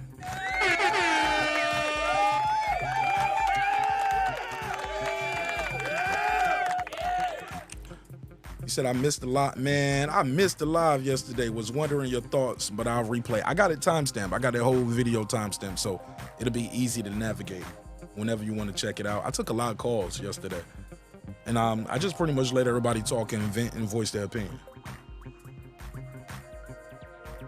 I was about to say. Okay, I'm sorry. I'm sorry. Let me tell the people. When fight, I apologize. I jump around. No, that's not. It's not you. It's me. I'm rusty. Would you guys like to pause? Would you like to restart another? No, we good. Right. Look, I'm telling you, it's all me. I'm rusty. I retired when you retired officially. I retired too. Okay. So it's been a minute since I've had an opportunity to sit down in front of you. Okay. So we good. But I was about to bounce right back to. So let's go back to the fight. So obviously, great performance by Terence Crawford. You know, that was. Me and Nonito don't talk to each other like that. I talk to Nonito like he's a regular person, man. He talk to me like I'm a regular person, man. Same with Rachel. We do not talk to each other like, I don't know. It seems like you got to walk on eggshells around Floyd Mayweather. I hope it's not like that. I never had the pleasure to talk to the man, but I don't talk to people like that. You know what I'm saying? Respectful, of course, but it's just, you know, I'm like, nigga, get off your knees and wipe your mouth. Damn. It was beautiful to watch, but also tough to watch to see what happened to Errol. Obviously, yes. We don't wish bad on. What you mean it was tough to watch? This is boxing. Floyd did that to people his whole career. He would go in there and put the beats on him. Was it difficult to watch him fight Arturo Gatti? Huh? Okay. Was it difficult to watch him fight Manny or well, he didn't do Manny like that. Hatton did Hatton dirty. Corrales, was that difficult to watch? Did Diego Corrales dirty. Gotti dirty. Endo dirty. Chop Corley did him dirty too. It was beautiful to watch, but also tough to watch to see what happened to Errol. Obviously, yes. You don't wish bad on, you know, nobody. But that being said, you know, a lot of people were comparing that performance to, you know, say your fight with Diego Corrales, right? Like where people thought going into it, it was going to be competitive 50-50, but then. Well, there's a difference. Okay. I could speak on my opponent. I only can speak from what I know. I can't do an interview and badmouth Terence Crawford. I'm not going to do that. Absolutely not. Why would you have to down talk him? Like that question didn't even leave no door for you to say anything bad. That was a compliment. That wouldn't be talking bad about him when they say, hey, they compared his performance to your performance. Like, look, I ain't gonna talk bad about him. That's not talking bad about him. That's a compliment to him. People wasn't saying that in a bad way about Terence Crawford. Maybe Floyd had something he wanted to say, and he chose not to say, but I'm just saying, bro, that was a compliment. to say, hey, they're comparing his performance to your performance where it was supposed to be more of a 50-50 fight, but it was one-sided? From what I know. Okay. I could speak on my opponent. I only can speak from what I know. I can't do an interview in badmouth Terence Crawford. I'm not going to do that. Absolutely not. I'm not going to badmouth Errol Spence. I can't do that. I don't want to badmouth Diego Corrales because he's no longer here. So may he rest in peace. But if I can speak just honestly to the people, I don't want to be biased. I don't want to sound like I'm hating or I'm mad at anyone. So when I say certain things, I'm not taking shots at no fighter. I'm just saying, speaking from the heart. Man, you don't took a lot of shots at Pacquiao. You took shots at Canelo. You took shots at Oscar. Like, Floyd, you take shots when you want to take shots at people, bro.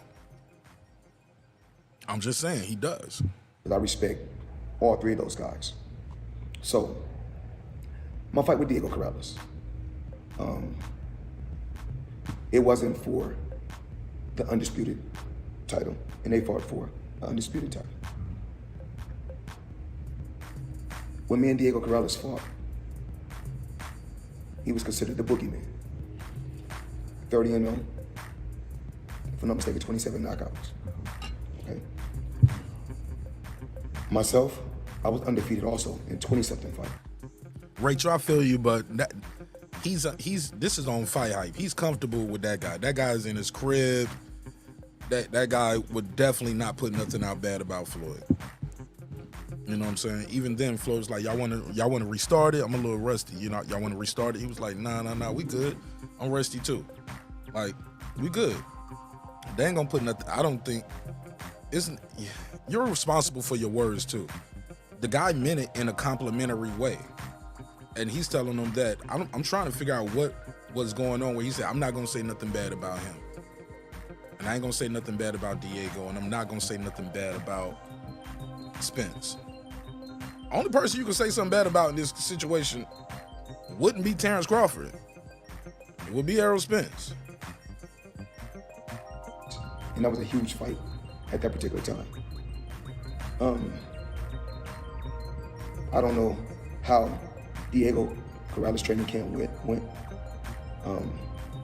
You know, I always come ready to rock and roll. And as you can see from the opening bell, Diego Corrales was on my ass. So, of course, I had to make sure that my legs was in top condition. Make sure my defense was good. Yeah, this ain't saying nothing bad. I was doing combinations, you know, all throughout the fight. And I was in my 20s, and he was in his 20s. So it was totally different. But, you know, with these two guys fighting. He said, I was in my 20s. He was in his 20s. It was totally different. Okay. Maybe that's what he meant too. It was, I did that shit when I was a young man. These dudes are on their way out the door. I don't really want to speak on that fight because I don't want to take nothing away from Terence Crawford or Errol Spence. So, you know, I can dance around talking about the fight, but I would never badmouth these fighters that get in there and put it all on the line to take care of their families, take care of their friends, and they got a team that's behind them. So both of those guys went out there and they did what they had to do, and the best man won. Absolutely. But with Errol Spence being under the PBC banner, which a lot of times you hear fighters saying, like, and this is gonna be weird too. He said, but with Errol Spence coming under the PBC being under the PBC banner, and then he's gonna go into about people saying they not with Floyd Mayweather, but they with Al Heyman. Like you said, you can't have one without the other, which was something weird to go to after talking about the fight. I'll play it. Let's go. You know, with Errol Spence being under the PBC banner, which a lot of times you hear fighters saying, I'm with PBC, I'm with Al Heyman, but I'm not with Floyd Mayweather. And I'm not talking about Earl. I'm just talking about in general. I need every fight. But I do remember Floyd said something when the fight is official, it's going to come from me and come from Fight Hype. And Errol put out something like on Twitter, and he was like, I'm not signed to Floyd or I don't work for Floyd. It was something like that. It was something to that degree. It wasn't disrespectful, but it was something along the lines of basically I don't answer to Floyd, more or less. I'm paraphrasing, of course. Somebody got the tweet still might be up. I'll go back and try to find it. It's from last year. To know this. If you're with PBC, you're with Floyd Mayweather, period. Okay? Period. Did y'all hear that? I'm just talking about in general. I need every fighter to know this. I need every fighter to know this. If you're with PBC, you're with Floyd Mayweather, period. Okay? Period. He said, I need every fighter to know this. If you're with PBC, you're with Floyd Mayweather, period. That's not me saying it, that's him saying it. I'm with Al Heyman, but I'm not with Floyd Mayweather, and I'm not talking about Earl. I'm just talking about in general. And I need every fighter to know this. If you're with PBC... Is he talking about Tank Davis? Who is he talking about? What fighters are he talking about? What is Floyd talking about? What do y'all think who do y'all think? He said, I need fighters to know this. Who is he talking about?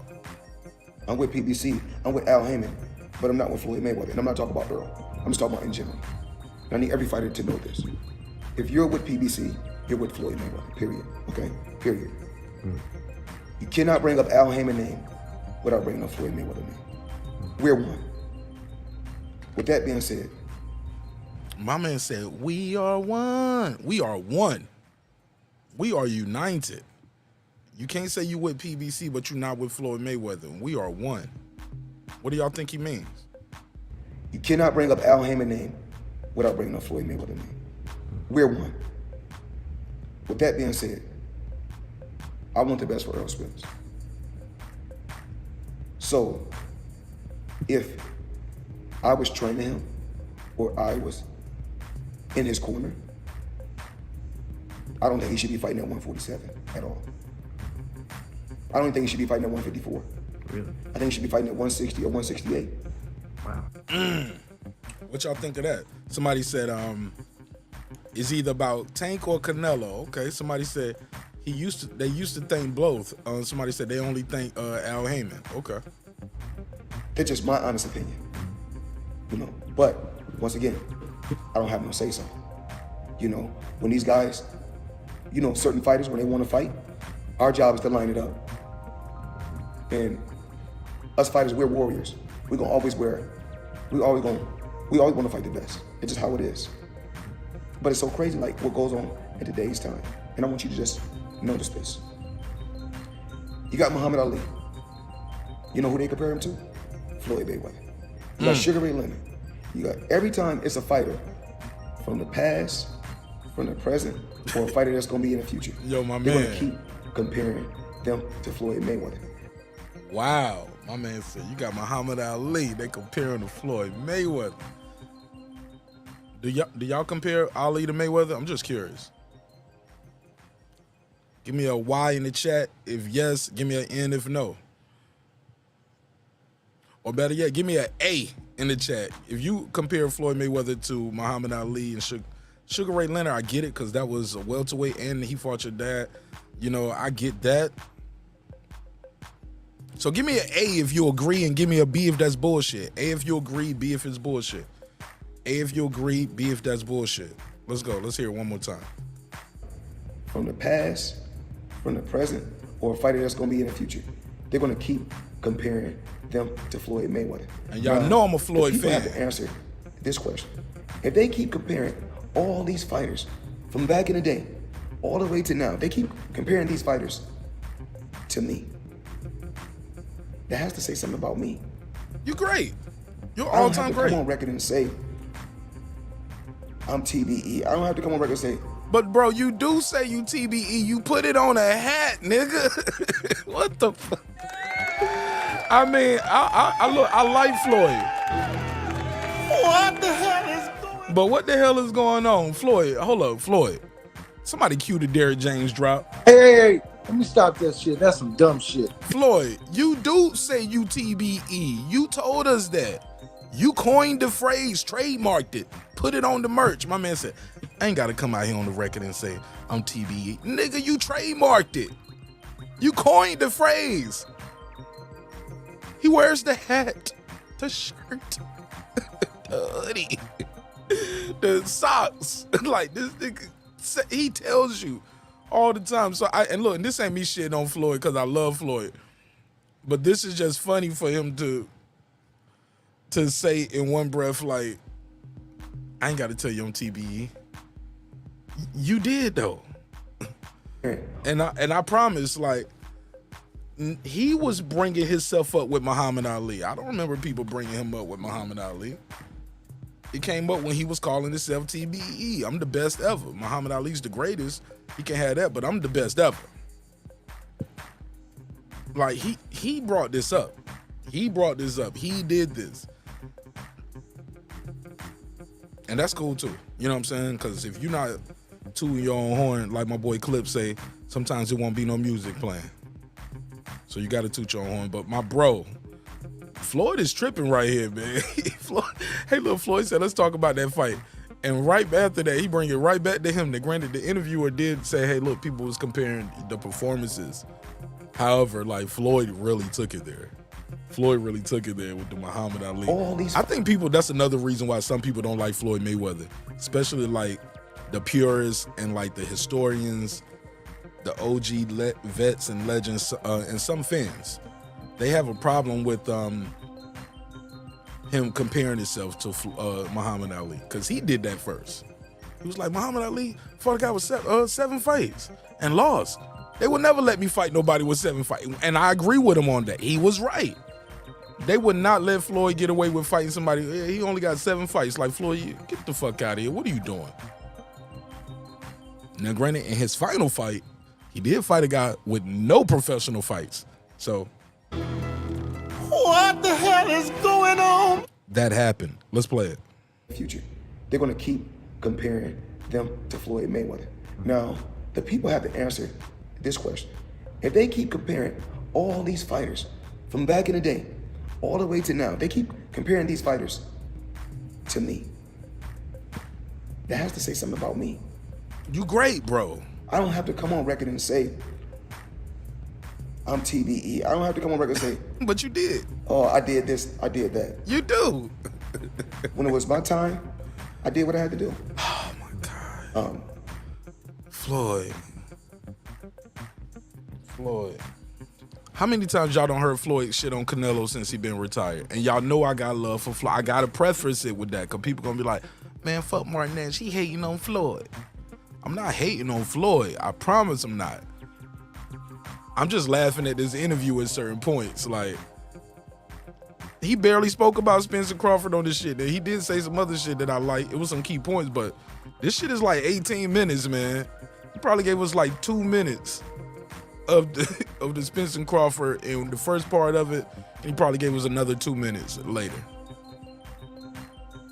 But he did reveal a lot of things in this interview, though. But my man, all right, let's play the rest of this. Phone lines are open, 446921766. It's gonna be fighters. Give me 2 minutes to get through the rest of this, and then I'll take some more calls. It's gonna be fighters that they're gonna continue to compare to me. I understand it. That's the boxing business. But when I was in the sport, yes, I was in the sport because I wanted to be world champion. I wanted to be the best. But then it gets to the point where you say, okay, I let you guys argue and talk about who won the most belts. When the history books is written, they're gonna say Floyd Mayweather, out of all the fighters, was the smartest one. Motherfucker was smart now. And had a smart team around him. Y'all can win the most belts. Okay, now we getting there. Y'all can win the most belts. Now that's some shade. Now that's the shade right there. That's the shade on that 2-time undisputed shit, bro. I'm sorry. Now keep in mind, I didn't hear this part in the interview before. I didn't get this far when I was doing my notes. Yo, now that's a little shade right there. Let's hear it again. When the history books is written, they're gonna say Floyd Mayweather, out of all the fighters, was the smartest one. Y'all can win the most belts. Okay, they're fine. I wanted the most checks. Now that's some shade. Y'all think that's a little shade? Y'all think Floyd Mayweather? Man, let me start a conversation in the chat. Let me put a Q&A up. Start a Q&A. Let's do that. Is Floyd Mayweather throwing some shade right here at the undisputed, the two-time undisputed champion, or all these fighters getting undisputed? Because Floyd was never undisputed. You get what I'm saying? Won a lot of belts, unified a lot, went through a lot of divisions. Floyd, what did he do? 6 divisions? 30, 35, 40, 47, 54. 5 divisions? 30, 35, 40, 47, 54. Okay, yeah, so 5 divisions. That's a lot. And he beat more champions, right? And like current and former gold medalists, all like he was fighting top guys who had accomplished something at some point in boxing. But is he throwing shade right here? He was like, y'all can win the most belts.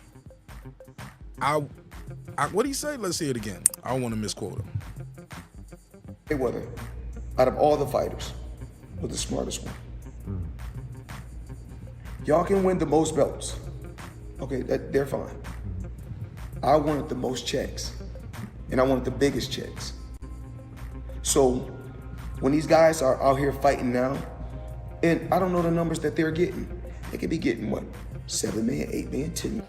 Hold up, you supposed to know though. You said PBC, you are Al Heyman, and PBC is you, and you are one. How do you not know what they getting? Uh-oh, I think I just caught him in one right there. Got to put a case on him. Yeah, that's probably why I couldn't do no interview with somebody like Floyd, because y'all seen my interviews. I double back like a camel. Pause. When somebody say something in the interview, I'll be like, well, hold up. With all due respect, now you just said, I thought. How you not know? You don't get any kind of statements. You don't know what's going on with PBC and the checks. Were you lying then or are you lying now? You get what I'm saying? Is Floyd Mayweather throwing some straight shade and downplaying undisputed? Let's talk about it. I wanted the most checks, and I wanted the biggest checks. So when these guys are out here fighting now, and I don't know the numbers that they're getting. They could be getting what? 7 million, 8 million, 10 million. But remember this, I don't leave nothing on the table. So even with these exhibitions, why you keep doing exhibitions? It's free money, and I'm gonna keep getting it. My philosophy is never stop getting it. So with that being said, I will continue to entertain, have fun, and the number is always between,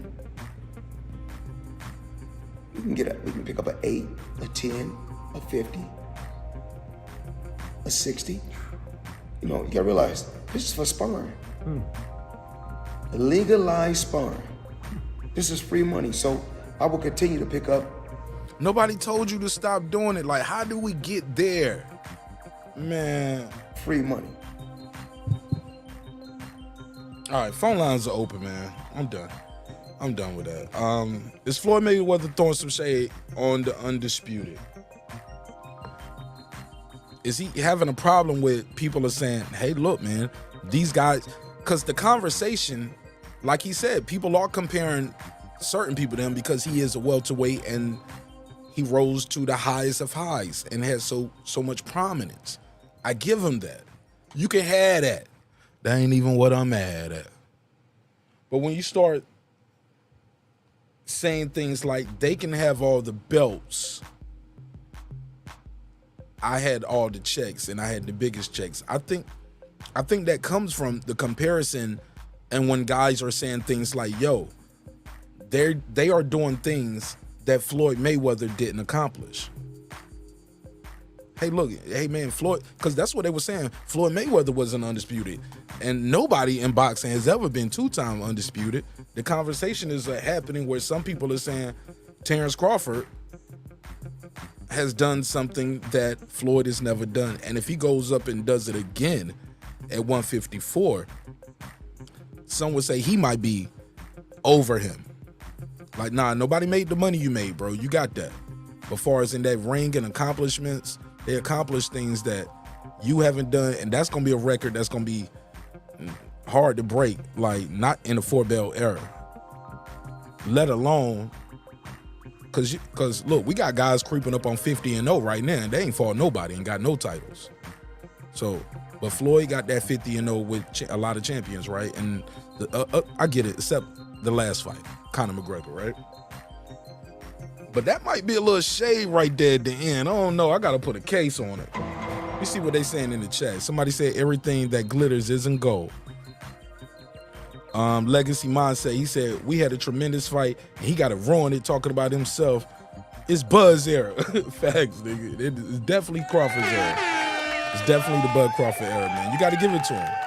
But why does he say that, though? Like, they can have all the belts, but I had all the checks. Like, now, that's what I think he means now. Listening back in hindsight, it's like, look, I don't want to say nothing bad about him and nothing bad about him. But at the end of the day, he ended up getting out his message.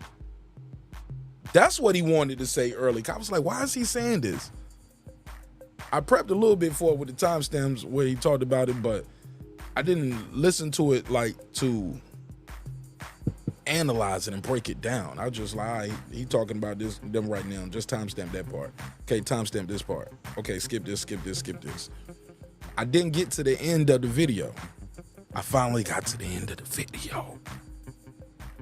Floyd, why you do that, man? Come on, Floyd. You better than that, man. And then even in the interview, it was like, I don't want to talk bad about no fighters. I was like, bro, you talk bad about Canelo, Oscar, and Pacquiao all the time. And don't none of them bother you and talk bad about you. Now, I mean, granted, maybe y'all had some smoke when it was up. But, bro, them dudes don't be talking bad about you, man. And they all give you props for your win against them, saying, bro, he's great. And you always tear them dudes down. Come on, fam. I'm just saying, bro. Floyd, you ain't got to do that, bro. You ain't got to do that. Why you do that, man? Why you do that for?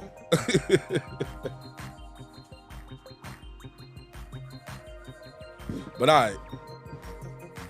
Moving right along. Charlo versus Crawford, 2024. Will it happen? Do you want to see that fight? Does Charlo have to win against Canelo for you guys to want to see that fight? Is it possible he can possibly lose to Canelo? It is 2 divisions up. He is coming off a very long layoff and a hand injury. He has a lot going against him in this Canelo fight.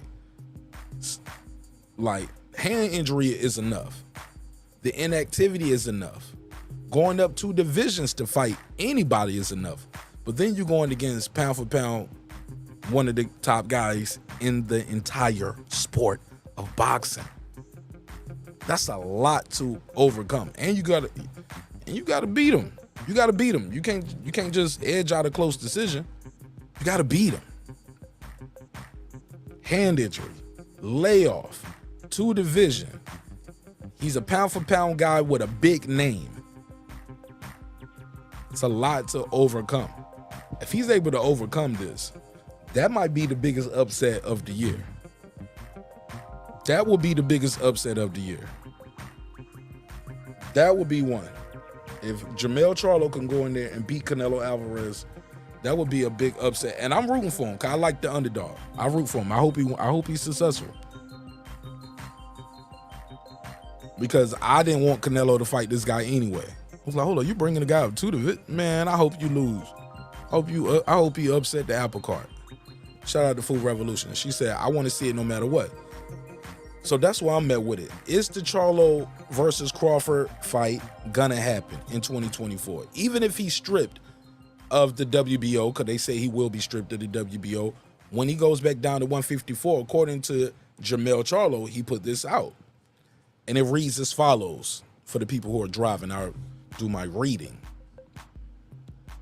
At Twin Charlo. Blue check, you see it, it's official. He said, about to shock the world. 168. Then I'm coming back to hold down my Then I'm coming back to hold my throne down at 154. I'm the king. Nothing will stop me. Mega fights here on out. After my boy rematch, We can give the people what they want and make the @T Bud Crawford happen. He put the lines only emoji up. Hashtag in my zone. Hashtag OHB. Hashtag lines only. This is what Twin Charlo is saying. Will y'all watch the fight? Will y'all support the event? Even if he goes up to 168 and loses. Somebody said Jerry still ain't gonna give him credit. Ain't gonna give who credit? What time is it? I got it. Let me see.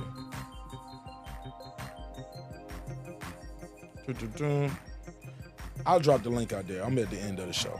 I'm at the end. I'll drop the link out there for the last bit right here. And see what y'all talking about. Read the chat.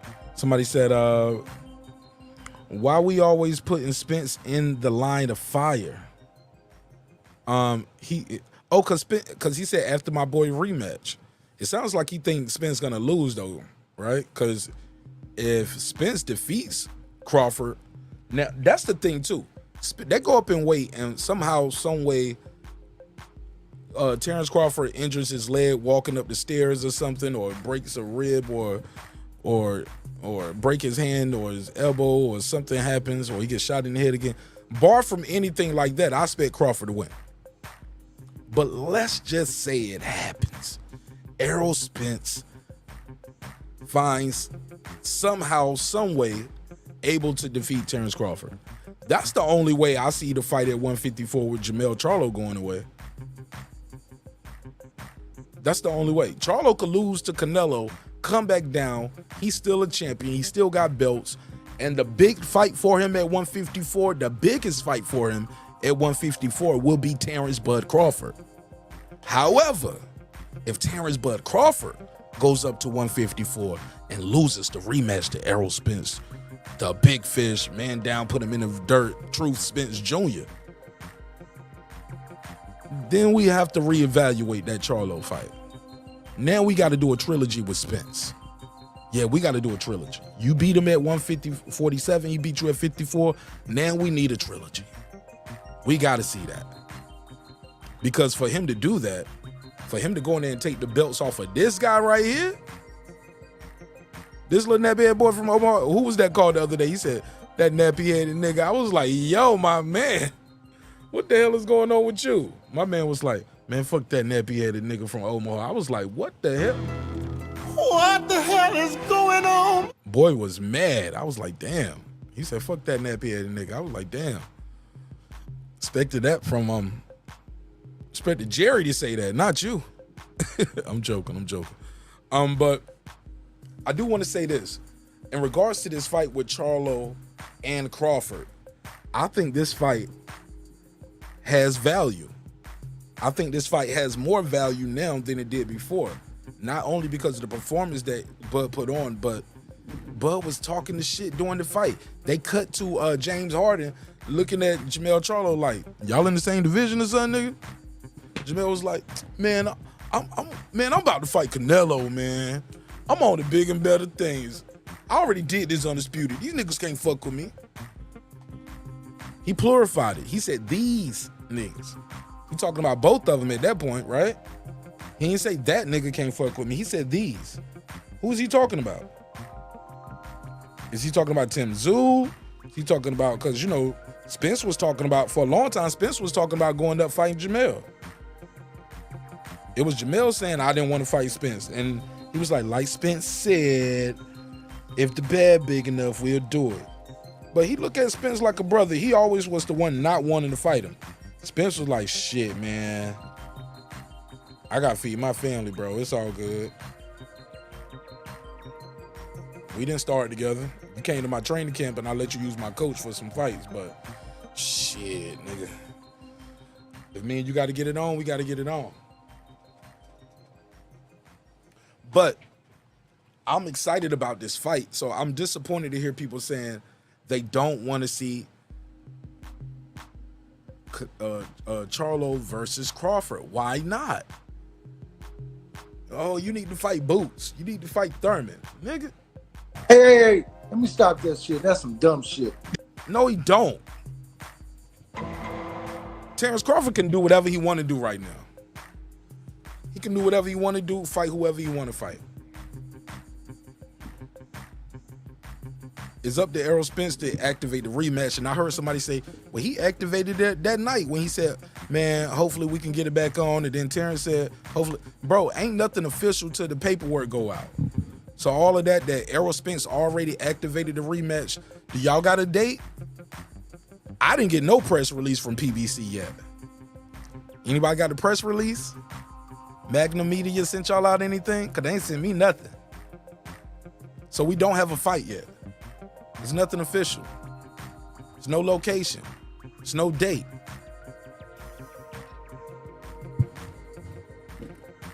It's not true. It's fake news. Never heard of it. All right. Like that said, Jamel want to weigh in at 160. Want to weigh in at 163, 165. You talking about for Canelo? Somebody said, oh, they talking about that's 14 pounds, 2 weight classes. Absolutely. He got to go up, but he's still a champ down there. He said he's going to come back down. Champion, or he said 168, that's a lot of weight to put on when you're not used to fighting at this weight class. And why Canelo making him move, making him come up? Would you want Canelo? What Canelo's supposed to do? He got to cut the weight and go down to 154 champion heart?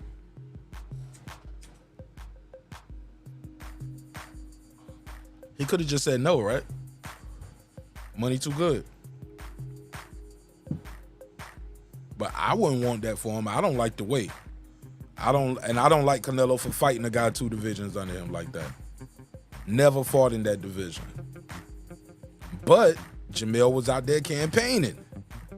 Jamel was campaigning. He said, hey, he was on the internet right after the fight. He said, oh, man, I want to fight Canelo. I just, it was right after the fight. He said, man, I'll fuck him up. Blah, blah, blah. He was talking some shit. He was on the internet talking shit, saying, after that guy I just saw can't beat me. That man can't beat me.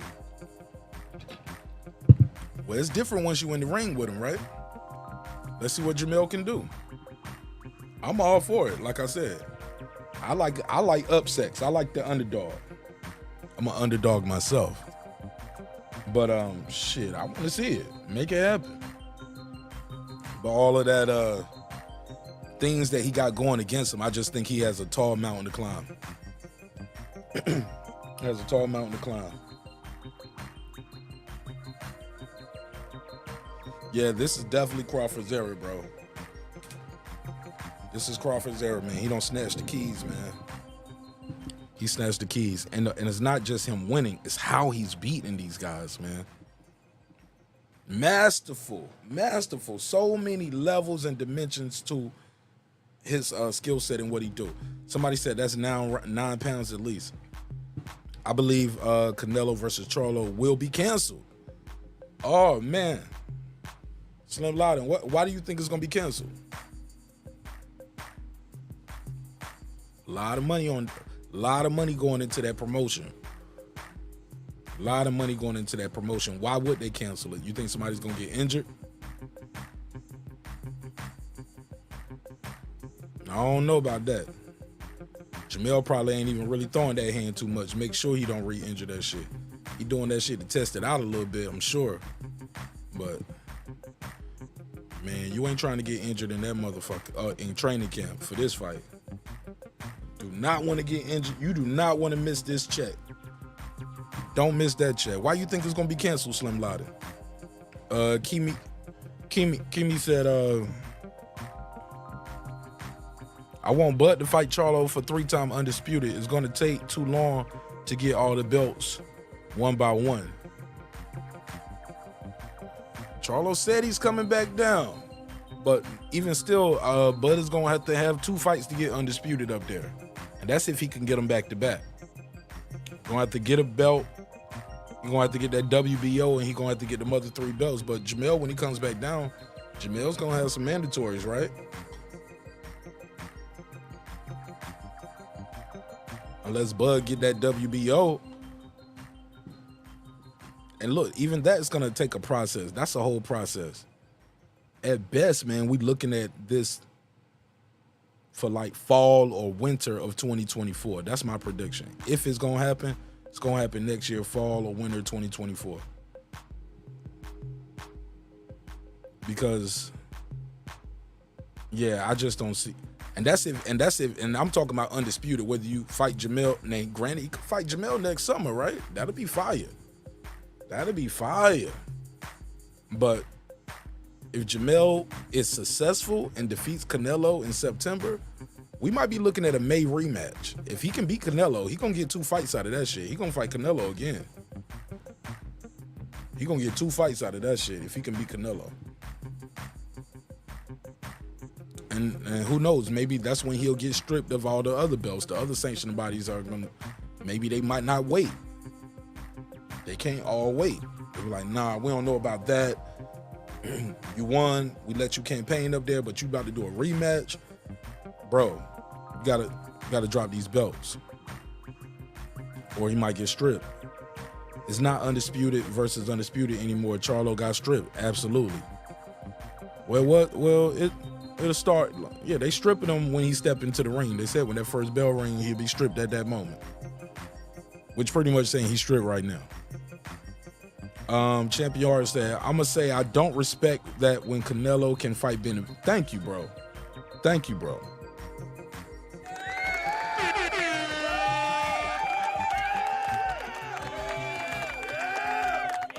Hey, look, he could fight Andre. Could have fought Andre. Andre's on the PBC, right? 2-division champion. Why not? Shit, and David Morrell got the WBA regular, right? Just saying. There's guys over there. It's a lot of guys over there in his division. And I like Canelo. I'm a big fan of Canelo, but I ain't a big fan of how he moved. As far as faking, nah, that injury wasn't fake. That injury was definitely not fake. He had to put out the X-rays. He put up the picture, the X-ray, and showed his hand all swollen, and you can see the tattoos on his hand. But the WBO made him go to their doctor, and that's why they gave him that, because they were gonna strip him. I did a whole episode about it, Slim Loud, and the injury ain't fake. The injury was a real injury.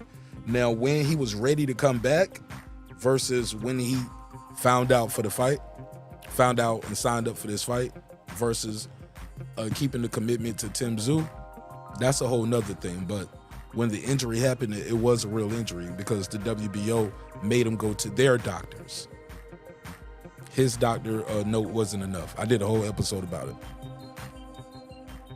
And I was like, damn, y'all making him do all of that. Y'all ain't making Spence do that from his car accident to prove, because he said my leg hurt.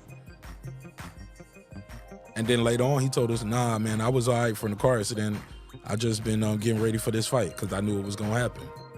And even then, the fanboys would say he was weight drained. He wasn't ready.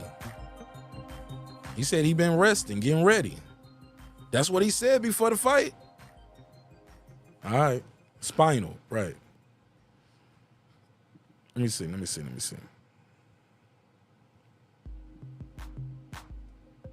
Oh, man, y'all crabbing on the lights tonight, man. I'm out of here. I'm out of here.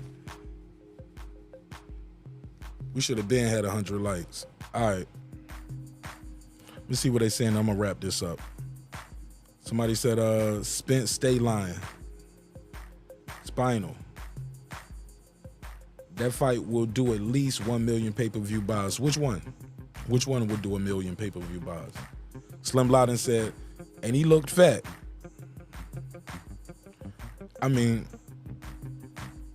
I'm just saying, like, he had to go to their doctors. They were gonna strip him. He had to go to their doctors to prove the injury was legit, and whatever their doctor said was enough because they didn't strip him. Yeah, and I agree with you 100%, Champion Hart. Couldn't agree more. Somebody said Charlo, Pittsburgh to you right here at the end too. Go ahead, bro. What's up, Mark? Salute to everybody. It's just me.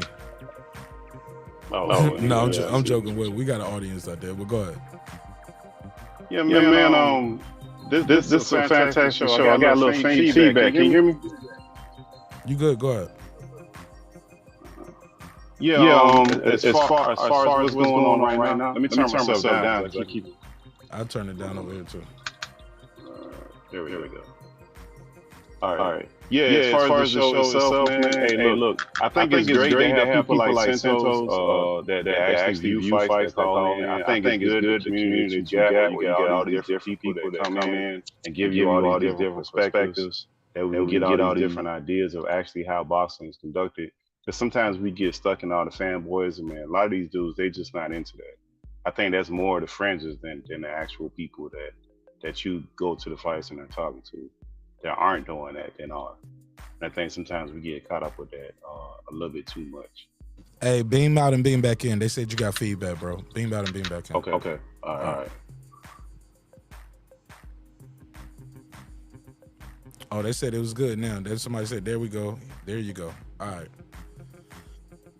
Yeah. Sometimes you got to make sure you pause the YouTube when you click the link. Before you click the link, click pause on YouTube.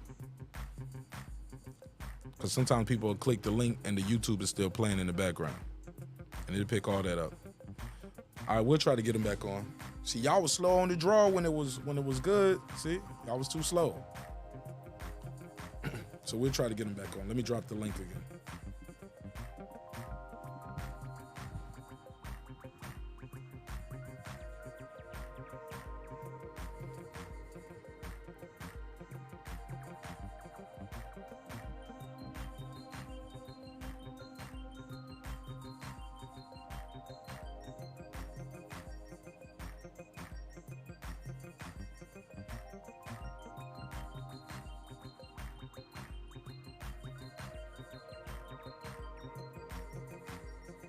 All right, there we go. Hey, man in the moon, I don't do no shout-outs, bro. Let's not do no shout-outs and no plug and promotion for no other channel, bro. With all due respect. You can say, I heard this on this show and this, that, and the third, but let's not do no shout-outs. With all due respect to everybody.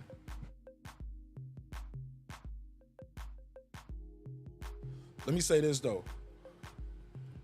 Yeah, I agree with Santos. Santos dope. And I do agree. I think more fight fans should go to events. Especially like if you're one of those people that you are a content creator, you out there creating content, or if you're one of those people that always got an opinion. You know what I'm saying? You on everybody panel, you up there for 4, 5, 6, 7, 8, 9, 10, 11, 12 hours, 7 days a week. I'm like, damn, nigga, how you do this shit all these days? As soon as somebody drop a link, boy, you be every panel. All over the YTBC, right? Like, but you don't go to no fights? Bro, that's crazy, bro. But then you'll call other people casuals because they don't know who invented the damn mouthpiece in boxing. Like, no, nigga, I'm not a casual. I support this shit. I'm hardcore. I spend thousands of dollars on this shit. You the casual.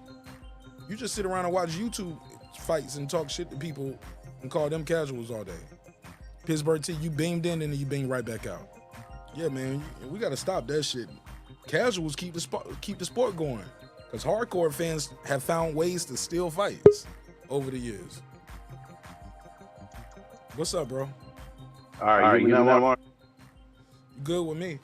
They'll let me know if you got an echo, though. All right. Yeah. I just think that Mark, man, this whole... Man, I give myself feedback. Let me try to do another browse, man. I might not be able to do it. Nah, you good. Oh, damn, he hung up. I was going to tell him I'll just mute my mic while he was talking so he don't bleed back in through my mic. But he hung up too quick. Mike James, he said, yeah, I guess I got to mute my mic. Oh, you know what I can do? Let me do this. Because I changed my audio settings. Somebody said echo cancellation. Let me see. Yeah, my fault. That's my fault. I just realized I had something clicked over here. That's on me, Pittsburgh T. That's not you. What's up, Mr. Golden? What's going on, little bro, man? I'm well, brother. How you doing? Fine, man. Just enjoying your show, man. Not at all. What my boy still rolling, eh? Yeah. Yeah, I just want to let you know, man. We appreciate you, man. You're doing a good job, y'all, man, and I appreciate everything that you do, man. I appreciate you, man. I thank God for you too, man. Believe it or not. Yeah, that's all, man. You know, shit. I worry about y'all. If I don't hear from y'all for a while, man, I don't see y'all. Oh yeah, I was in a check earlier tonight, man. I had a slight headache, man. I nodded off for a minute, took some pills and nodded off for a minute. Yeah, I used to worry about people more than I do now. I still worry about on the phone, hear from a while, but then I realized, I probably just pissed them off on one of my episodes. So on the pen, I was like, oh, they okay. They just ain't fucking with me no more. Nah, man, shit. Sometimes I just be chilling back in the chat, man, just listening. You know, I like to just listen in and listen to everybody else. You know, I ain't even tripping, man. I believe in fences. Fences separate us, bro. Mm-hmm. You know what I'm saying? Yeah. But I'll let your boy Pittsburgh go ahead and say what he got to say. I just want to let you know, man, I enjoy your show, man, and you're doing a good job there, young man. Thank you, sir. I appreciate it, man. God bless you. All right. Salute. Go ahead, Pittsburgh T. Yeah, I echo what that brother was saying, man. Same thing, man. I think your show is very valuable because it brings some balance, is what I was trying to say earlier. Because sometimes you hear the fringes and you believe that's how everybody is, and that's just like, sometimes when you watch the news, you see the extreme versions. That's not how the masses of people are moving. Most people are calm and level-headed. They have preferences. They believe they want things to happen, but they not too I would have related to this. I'm gonna wrap up my thought with this part of it. When we was in high school or whatever sporting event you were in, be it basketball, football, whatever, after the end of that game, win or loss, they had that line where you go shake the other person's hand. We in a space right now where these folks wouldn't even shake the person's hand if they lost. Well, that's the way we were all brought up at now. And I think that's where we at right now, with what we're being proposed to. What's your take on any of the topics I talked about tonight? Clips, you got to echo now. Yeah, is that me or is that Clips? No, that was Clips. He just pulled up, but I muted his mic though. Go ahead. What's your take on any of the topics we talked about tonight? From the Caleb Plant slap, Mayweather, was he throwing shade when he said, "Hey, these guys can have the most belts, but I got the most checks and I got the biggest checks"? Also, Charlo versus Crawford 2024. Will it happen? I think the Canelo Charlo thing, I think that will happen. I'll be there for Crawford Charlo. Crawford Charlo. I'm sorry, Crawford Yeah. Charlo. I think that'll happen. That'll happen after. I'm pretty sure it will, because it's at this point that's something people are looking forward to. At this point, and he built up his name. As far as Crawford's name, it's probably if it's not the biggest, it's one of the biggest in boxing at this point. So if that's what he wants to happen, it will happen because it will be a payday. Mayweather clumsily fumbles his way through a lot of interviews like that, where he make everything about money, and he makes these crazy comparisons and everything. He can't talk about anything without bringing it back to his career when it comes to boxing, for whatever reason. Boy, gonna fuck around and make this man come out of boxing because he gonna do too much, and he gonna have to feel like he gonna have to do something. Keep them talking about his damn name. At this point, I mean, that's just the way Mayweather been moving. He probably won't change the way he's moving. The Plant slap, he gave his reasonings why he did it. I don't know the whole thing with the Charlos, where they be doing some weird stuff to me, like the idea that he want to be touching on a man's beard. I think it's fucking weird as shit. I don't understand how we go into I have a disagreement with you when I'm feeling all on your face. I don't get that. Never heard of it. I don't get that. Maybe I don't know. I don't even know if you want your woman rubbing on your face like that. That's a little strange and a little weird shit, a little movement that don't make a whole lot of sense to me. It's just me. Maybe it's just me. Charlo, at this point, he got to fight that man. He got to face that man. They do a lot of talking. And the other thing too, as far as Charlo and some of the things they do, I've really never seen dudes that have a disagreement have that long of an argument with each other in person like that. Because it's not too many words to be said when it's a known fact that I don't like you and you don't like me. We're not gonna do a lot of talking. So I don't know how he thought he thought that was gonna pan out, especially when you put your hands and caress a man's beard. I don't get it. Go ahead, Chris. How's my audio sound? You're all right. Go ahead. Oh man, not much. I was really trying to get some more info on what Plant had to say about the Charlo slap. I found it very entertaining and amusing. It started my fight week off. You know what I'm saying, with some laughs. I do agree with Pittsburgh T that I know that Bud fight's the big payday, but Charlo, you got to see that, man. Whether y'all meet up in a ring or y'all meet up somewhere in Texas and meet up on the back street and handle that, I don't think that's something that can go unaddressed. That's just where I'm at with it. As far as this, what you got on the screen, I feel them, but Nick, get off of Twitter, get in the gym, because this Canelo fight is no cherry pick for you. And honestly, losing this fight, if he loses to Canelo, I don't want that, because that'll tarnish that ass whooping that Bud puts on him, because it's like, oh, well, Canelo already damaged him. And honestly, I want Charlo to possibly go in there and upset Canelo. That way, when Bud goes in there and beats his ass, I don't want to hear nothing about, oh, this, that, and the third. Nah, you was at your best. You just came off the fight of your life. So, you know, hopefully we'll get it. Hopefully we'll get that fight without the fuckery. But still, in my mind, the man in me, this is business aside, the man in me, I don't know how you can look towards the future and look towards all these future fights without Caleb Plant being immediately on your list. I don't see it. I don't know that. I don't know how that happens.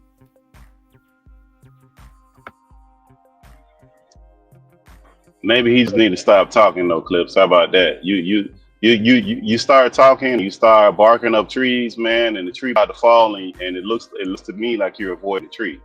You've been asking for the tree to fall, and it's right there, and you've been avoiding it. So at this point, he just need to be quiet, stay in the gym, because you got yourself in some stuff now, and you got some fights lined up, you got some money lined up, but your mouth got you in the situation, and you got to get yourself out of the situation, because it's not looking good for you out here on these streets with as much as you guys be talking. Exactly, I agree with you. A lot of both Charlos, a lot of their shit is self-inflicted wounds, and a lot of it is that razor sharp tongue cutting their own throat. You know what I'm saying? They burning bridges, they're losing fans, and he's talking himself in this weird position where you have people like me who, honestly, I don't want to hear shit from you till you go talk to Caleb. And you know, you're talking about this Canelo fight like it's a foregone conclusion. We know that's not true. And you're still taking the attitude that somehow Terence Crawford is easy work. Like, it's like, dude, you shut up and get in the gym. I mean, what if Canelo get in there with Canelo and Canelo mop his ass up? Like, Canelo ain't no easy pushover fight either. That's the other part of that. Like, I don't understand none of that, what he's talking about. And it's a lot of talking. I mean, eventually you're going to have to get in the ring. Exactly. That's where I'm at with it. It's like he's talking like you're just going to go in there and put Canelo to sleep. Something we've never seen done. We've seen Canelo lose twice. We've never seen, you know what I'm saying, nobody just go in there and walk through Canelo like Canelo's an easy, you know what I'm saying, just an easy little payday. And like I said, I just don't want him to enter this fight in that spirit, because I don't want him to. I don't want his humbling to come at the hands of Canelo. I want Bud to do it. And I think that if Bud does it after he loses to Canelo, you know, the excuses are already baked into the cake. You know what I'm saying? And we know that whole squad, let's just be honest, that whole squad, that team loves their excuses. And so right now, not just with the Bud Spence fight and the build up to it, but as you know, in the past year or so, I've taken the attitude with pretty much all them lined in boys, just shut up and fight. I'm just tired of hearing the sound bites from that whole camp because a lot of their sound bites don't match what they actually do in the ring. Yeah, and that's why they're in the position of where they are. They're going to talk themselves out of more big fights than they talk themselves into them. Just by some things that they've done, arguing with fans, arguing with fighters that have the same fan base, challenging people. Some of the things that they've done is just, it makes you scratch your head. Like, I just don't get it. It doesn't make a whole lot of sense. That's why, as far as numbers and actually making money, that's why they're in positions that they are with the things that they're doing. And sometimes, you know, it's almost to the train of thought that they have like any publicity is good publicity, and with their reflection that that's not true. No, it's definitely not true. And I mean, we've said it several times. They're really, if they're not already on goofy status, they damn sure are walking into that neighborhood. And as you know, that's something that's hard to come back from. I mean, bro, you looking goofy. This is like the second time somebody done slapped on you and you did nothing but talk a bunch of shit. And once again, you haven't fought in how long? You're entering this very epic, life-changing fight possibly for you. Like, oh yeah, I'm just gonna go in there and handle business. I don't want to hear that shit. I want to hear a nigga focus. Like, even if I wasn't, you know what I'm saying? I don't have to be a Charlo fan.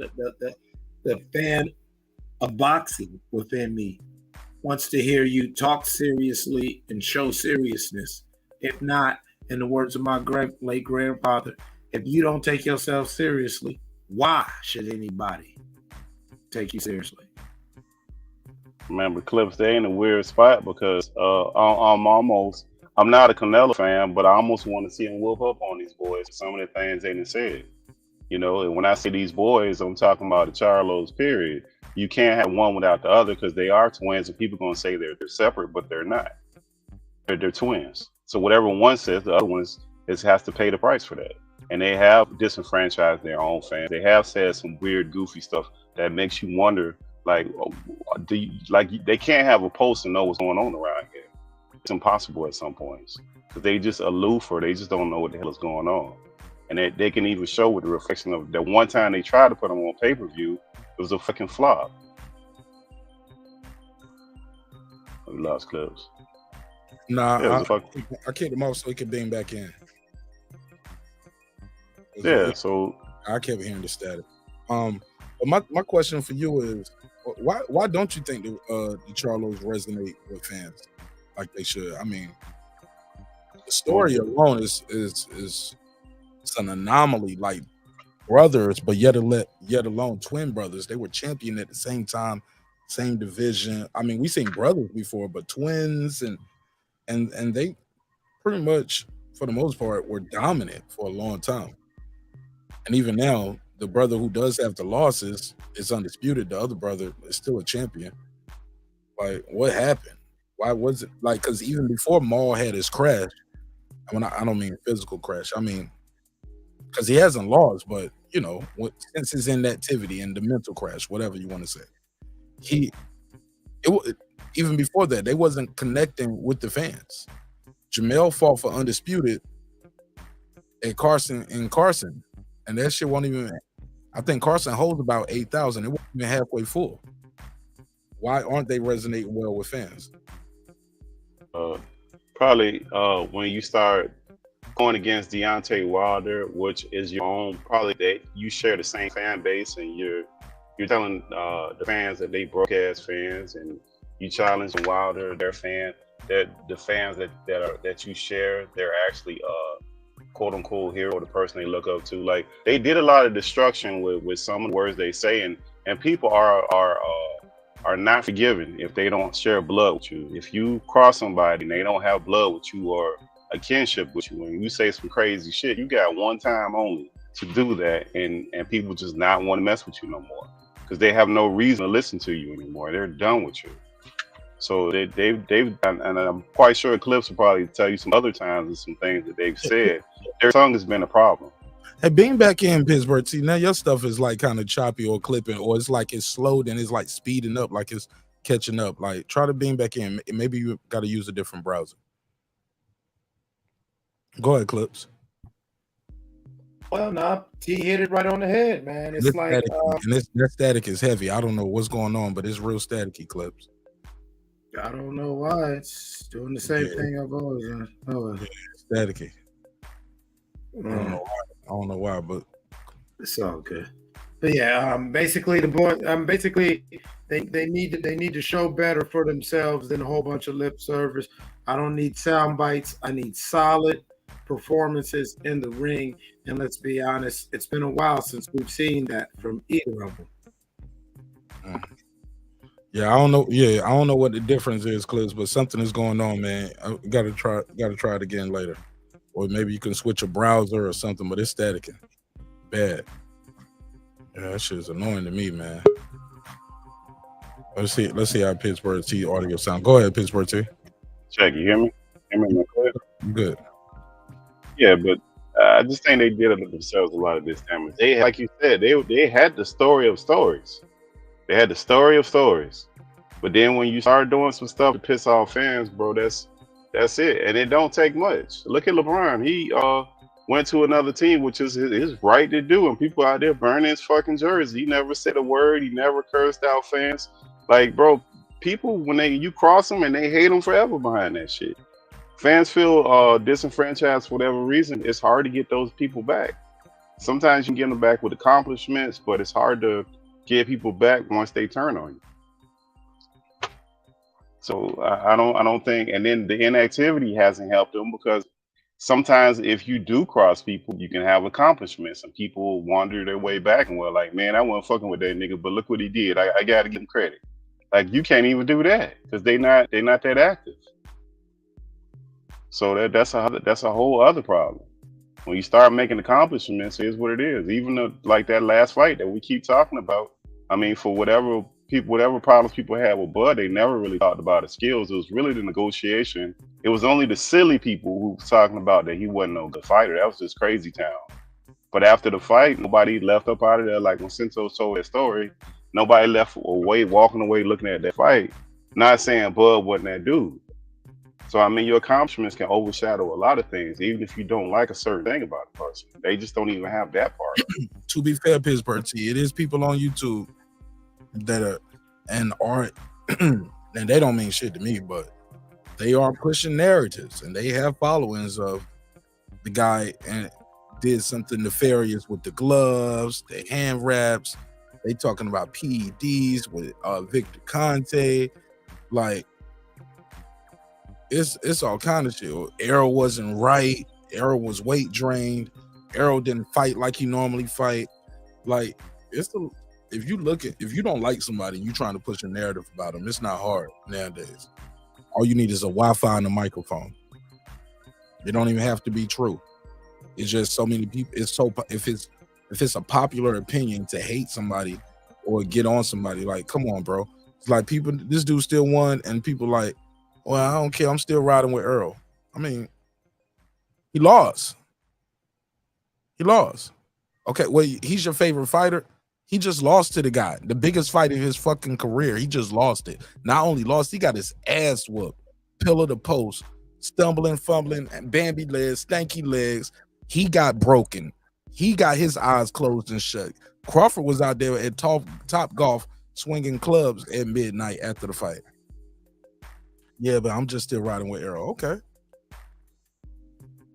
I just don't like Bud. I don't like how he moved. They didn't give him what he wanted. So we didn't get no fight. Him and Spence talk. He got everything he wanted. Spence got everything he wanted. And now we got a fight. And they got more money than they was originally about to get. Remember, they won't no guarantee before.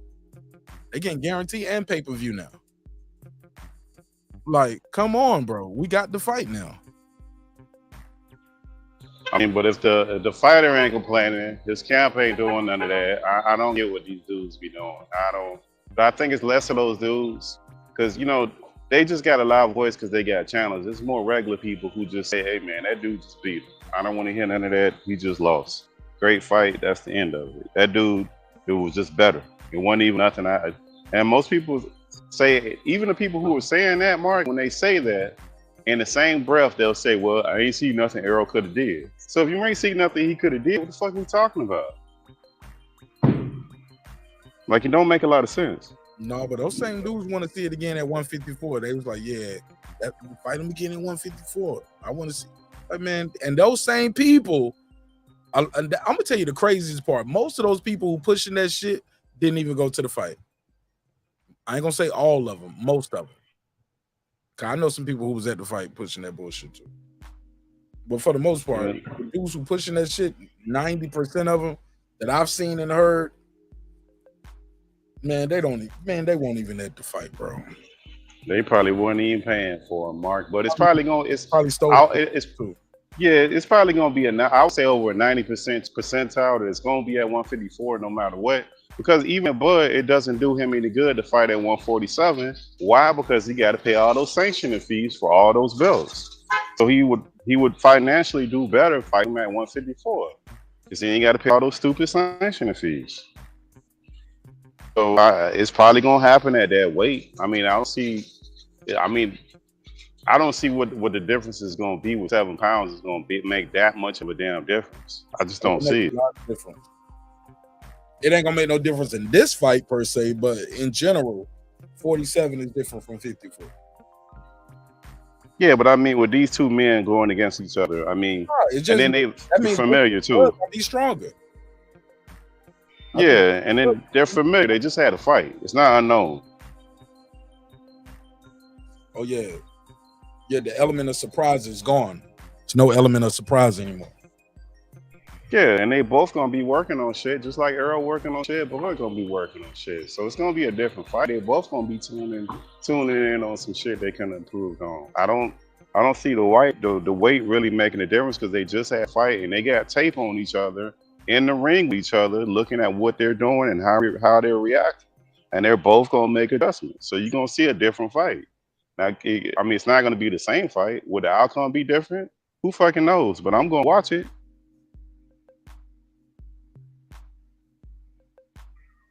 I'm gonna pay for it. I just don't like that whole thing that Showtime do where you can't rewind the shit back and it's all live. I don't be feeling that shit. I ain't liking that at all. What oh yo, the replay, right? Not being able to replay this shit. Yeah, you can't run it, you can't rewind it, you can't replay it. It's a live stream for the most part. Yeah, you gotta wait a week when everybody else on Showtime get it. Like I didn't get what I'm saying. Yeah, but I mean if you're not a Showtime subscriber and let's say you just buy the fight. No, I don't got Showtime. No. I am a Showtime subscriber. I bought the fight and I still gotta wait. But you buy the fight though, I think they make you like I don't know. Somebody told me like the fight costs more if you're not a Showtime subscriber. You buy the fight. Oh, that's true.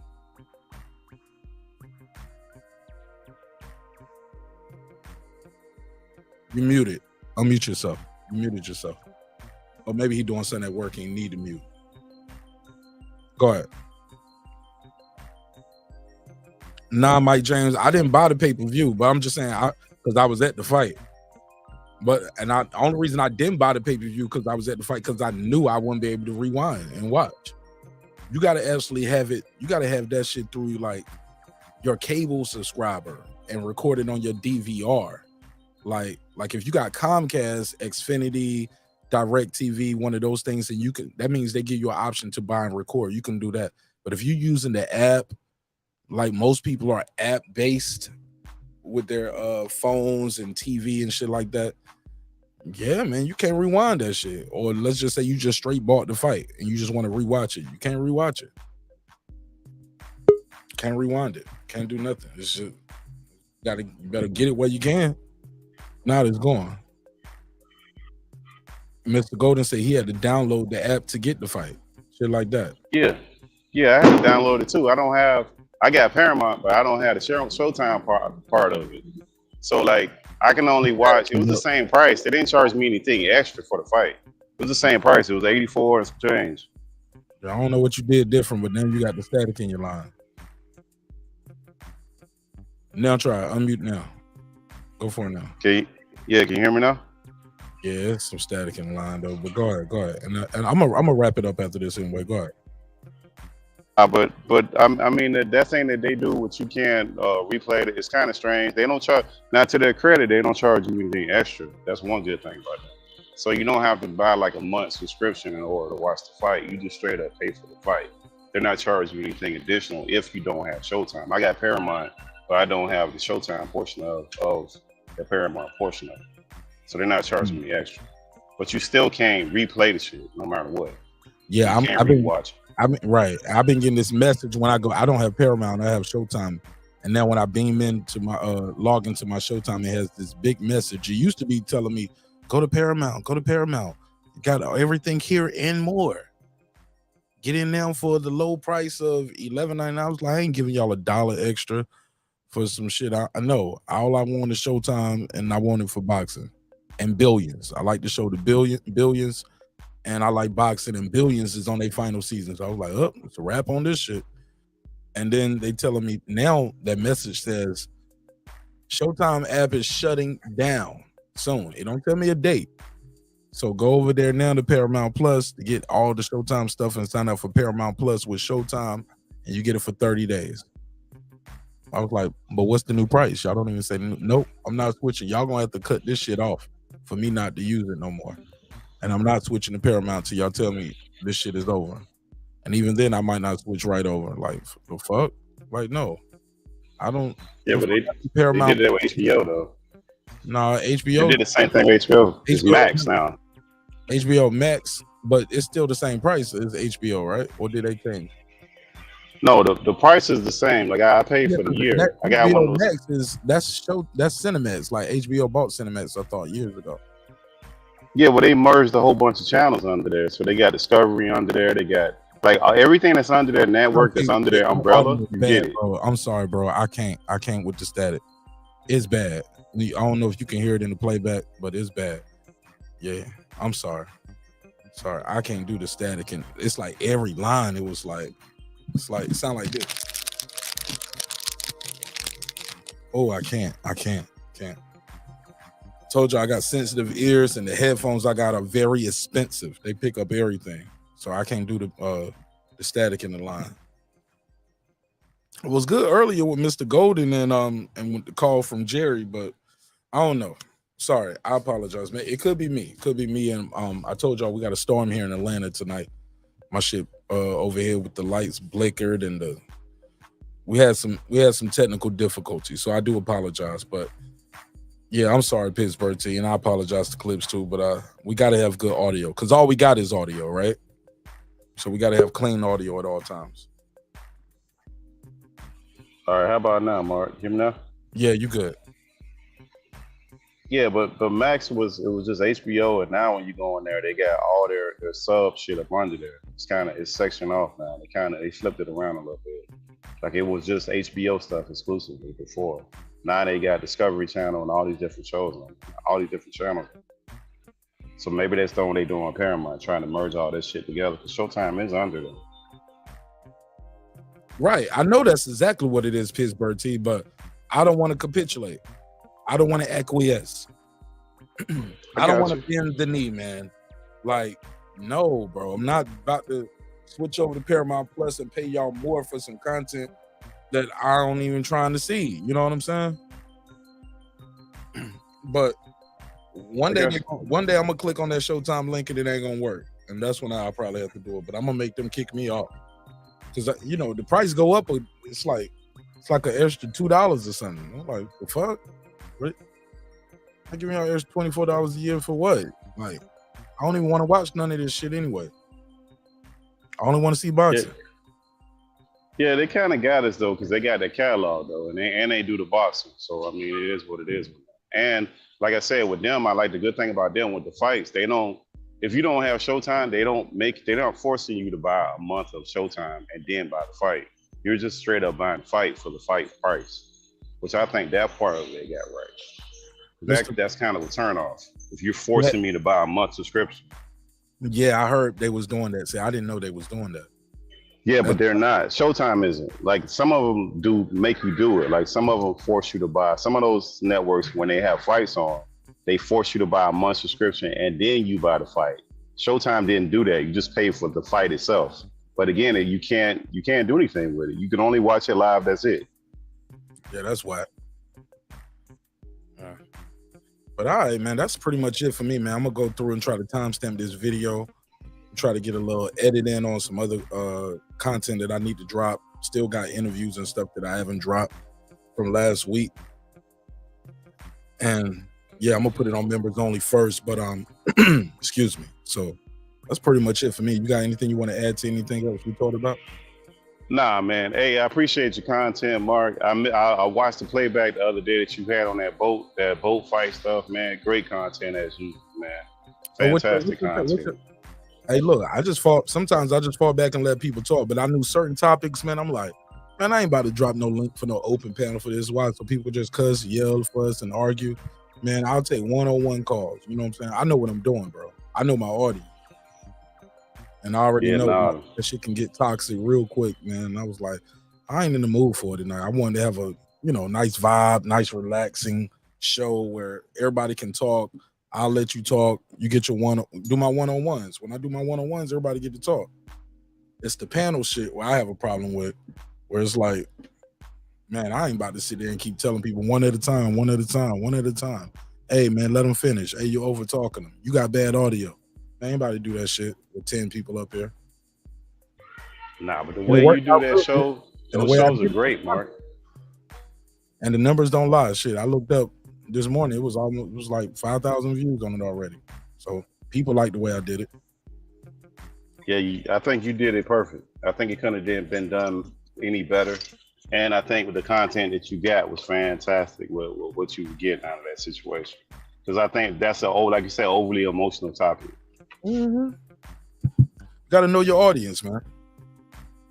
Got to know your audience, and I already know who watches my show, and not everybody, of course. You know what I'm saying? But I got a gist of the people who will probably click that link, though. I got a kind of good idea of the type of shit they might say. You know what I'm saying? And it can get real disrespectful and toxic, and I ain't in the mood for it. You know what I'm saying? That shit ain't gonna get you nowhere. Just people disrespecting just to disrespect. Because some people, they think that's the way. But they ain't gonna have to be held accountable for none of that shit. I am. You know what I'm saying? Yeah, and then lastly, I'll say this. To anybody who isn't subscribed, that's listening, subscribe, because there's a lot of member stuff that you don't get exclusively without subscribing. And a lot of those topics that Mark is outside of the box and stuff, it's one of the few places where you can talk to, and it's not a lot of FUs and yelling and screaming and dudes challenging each other to mythical fights on the internet. It's not a lot of that. It does happen, but there ain't a lot. I think the way that you conduct the show is the appropriate way to conduct the show. So for people who enjoy the content that aren't subscribed, they should subscribe. But Mark, I appreciate you, brother. All right, man. Love your show. Hey, to everybody listening, everybody have a fantastic morning. All right, you too, sir. Thank you. Shout out to my guy Pittsburgh T. Good shit, man. Yeah, I don't know what he did, but the audio was good when he called back the second time. Sometimes you got to switch the browser, I guess. Yeah, but that's it for me, man. I appreciate y'all. Thank you for your time. Thank you for your energy. Another good show, man. Another one in the books, baby. Another one in the books. All right, man, let's close this out with a neighbors only roll call, because without the neighbors, the show wouldn't be the show of this level. Appreciate y'all, man. I gotta go. I got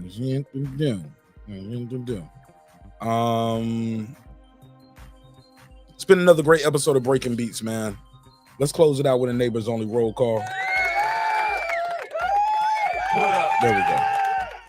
All right, shout out to my guy Megazar. What up? What up? Ace Retro, let's go. What up? My man Cam. What up? Lay Low. What up? Titus the Titan. What up? Mr. Pass, my lad. What up? Adam Kelly, all the way in Australia. Mama, we made it. What up, gangs? Excuse me. Ill Status Boxing. What up? Patricia Shelton. What up? That guy Clips 330. What up? Boxing Scholar. What up? God Body. What up? Scans Rants. What up? Seen and Unseen Boxing. What up? Deuce Times. What up? Stephen Bateman, all the way in Australia. Mama, we made it down under 2 times. What up, gangsta? just like the undisputed championship that Terence Crawford holds. What up? I know boxing. What up? Tell Toya. What up? Tank the Sweet Science Examiner. What up? Ricardo Johnson. What up? Rockman. What up? Juan Davila. What up? AJ. What up? Johnny Goodman. What up? Electro Jet, stay getting his bread. What up? TY, stay fly. What up? Miguel Ramos. What up? Philip H, the all-time great. What up? Abigail Hollis. Holla. What up, gangsta? On the mic with Terrence Bailey Sr. What up? My man, I am Cam Edwards. What up? The Exo Factory. What up? Dub Right Side. What up? Mr. Golden, a.k.a. the Back End King. What up, gangsta? Raheem the Dream Soto. What up? My boy, Mr. Like That. What up? Memo, a.k.a. Memory, a.k.a. Girl Behind the Mic. What up? What up, gangsta? John Nori came to tell his story. What What's up? popping with Major Key Boxing? What up? My girl, Lady Shan Dundee season, UK girl all the way in London town. What up, gangsta?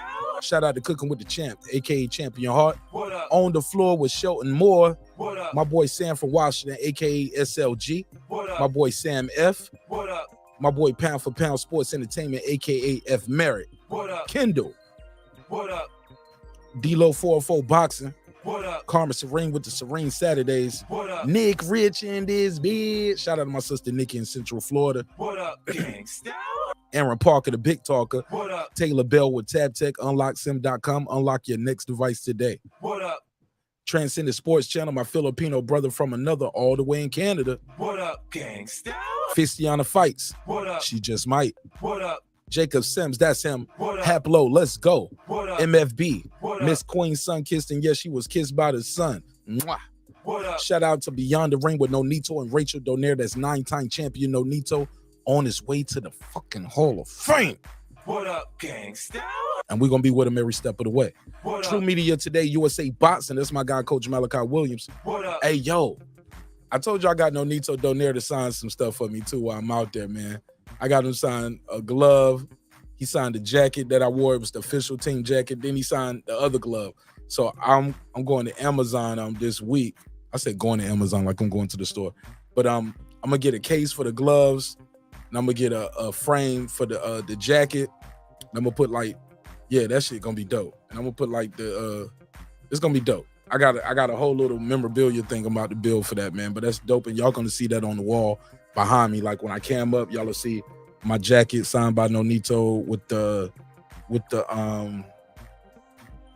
the gloves that he signed as well. I might do a giveaway and give away one of them because he was kind enough to sign 2 gloves for me. So the second glove he signed, I might do a giveaway with that for the members. You know what I'm saying? I might. But I'm gonna hold on to that. I'm gonna hold on to him for a minute. I might do that. I don't know when I'm gonna do that.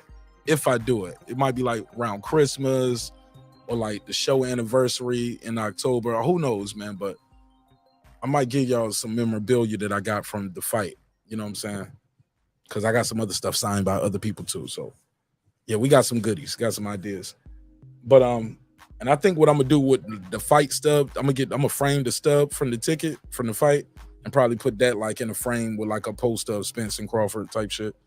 I'm gonna do some memorabilia on my background behind me.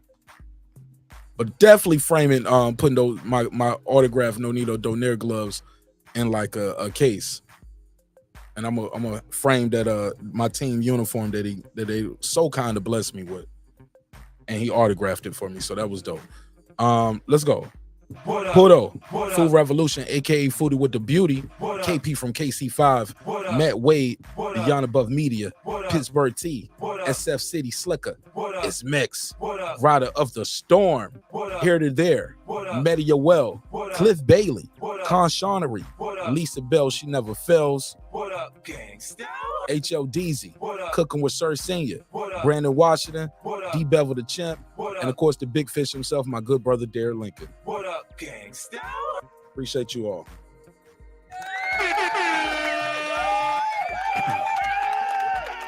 All right, man. This has been a good one, man. This has been a good one. I'm gonna go and land the plane. I had something else I was gonna bring up, but I'll save it. I'll save it for tomorrow. My daughter had a good first day at school today. She cried when it was time to go home, and it's cool. She enjoyed it. She enjoyed the new school and her new classmates. So that was dope. I did a lot of video and pictures of that. And man, these kids, man, they grow up so fast, right? Man, they grow up too fast, man. But yeah, I almost cried too, man. Right. Dropping her off and walking out to school. I'm like, just drop my damn baby off with some fucking strangers, man. The hell am I doing? I don't trust these people. Like, they say they CPR certified. Like, can I, like, how do I check that? Do I need to, am I rude for asking, like, hey, look, can I get her first and last name so I can do a background check on her? Like, I kind of want to do a background check on the teacher, the director. Who else works here? Like, can I get a list of all your staff who works here? Like, wow, I just want to know who my child is around all day. And do my own background check. Like, who knows? Motherfuckers might have a case. Might not even have a real CPR certification. Somebody just bullshitted and forged it for them. I don't know. I just know they can't afford to make one mistake with baby Nash. I mean that shit. All right, man, let me edit some of these videos and drop this shit on members only, and I need to timestamp this shit. So I love y'all. Thank y'all for your time. Thank you for your energy. Always remember, man, dreams require sleep. Goals require effort. You can get that hoodie, t-shirt, tank top, coffee mug, flip-flops, whatever. Go to the description block of this and every video, and we have that merchandise there for you. Also, I got some new merch that I don't have listed right here on the screen for you to see the graphics, but just go to the description block of the video, check it out. You see something you like, that's a dope way to support the show. And yeah, man, I appreciate y'all, man. Thank you so much. I ain't one of those people just all my merch just say my name on it like Mort Nash. Like, no, man, we got some good designs. I designed all of them myself. And some of these are cool little conversation pieces, like especially this t-shirt and hoodie right here, or this sweatshirt. When you see the what can I say with all the different languages, like, yeah, it's a conversation piece. Especially this one too. People see that message, it's a motivational piece. They're gonna, where you get that from? Oh, that's a dope quote. You'll see people reading your shirt and your hoodie while you're walking around. I promise you, it's gonna grab their eyes when they see sleep, effort. What the hell? What does it say? You'll see them trying to read the top of it. But these are my designs, man. Hope y'all like them, and support the show, man. Shit, I'm trying to be the Kanye West of the YouTube boxing community. One day y'all gonna look up, they be like, that nigga selling $300 hoodies. Yep. All right. Let's wrap this shit up, man. Respect is free. Disrespect gonna cost you everything. Your family, your freedom, your finances, most importantly, your life. So let's show each other love. Let's show each other respect. And always remember, Terence Crawford beat the shit out of Errol Spence on July 29th, 2023. That's how I'm gonna start ending the show too. As I say, respect is free. Yeah, that's what I'm gonna do. And never forget, treat this shit like 9/11. We'll never forget. 2-time undisputed. In our lifetime, we got to see it, man. Something dope. And it was a beautiful master class. Yeah, some people say it was a one-sided ass whooping. Nah, it was a master class. You saw a great boxer get beat by an all-time great boxer. It was beautiful, and I was there, man. You guys were alive to see it. The playback is available now on Showtime. If you haven't seen it, go back and watch it. I'm sure somebody gonna chop it up, have it on YouTube. Let's close this shit out. Sometimes we're gonna agree, sometimes we're gonna disagree. But one thing's for certain, two things for sure, homeboy, homegirl. Never forget this. I built this shit. Me. Brick by brick. And I'll be damned if I let you tear it down just because you don't like the way another nigga talk. And that nigga ended up a drunk and a fiend at the end of the movie. I need to stop. I need a better drop. Because that shit did not go well for Franklin Saint at the end. He stayed alive, but that nigga was on the streets. All right, man. I love y'all. I'll see you on the next one. Peace. This that squad side. This is me, man.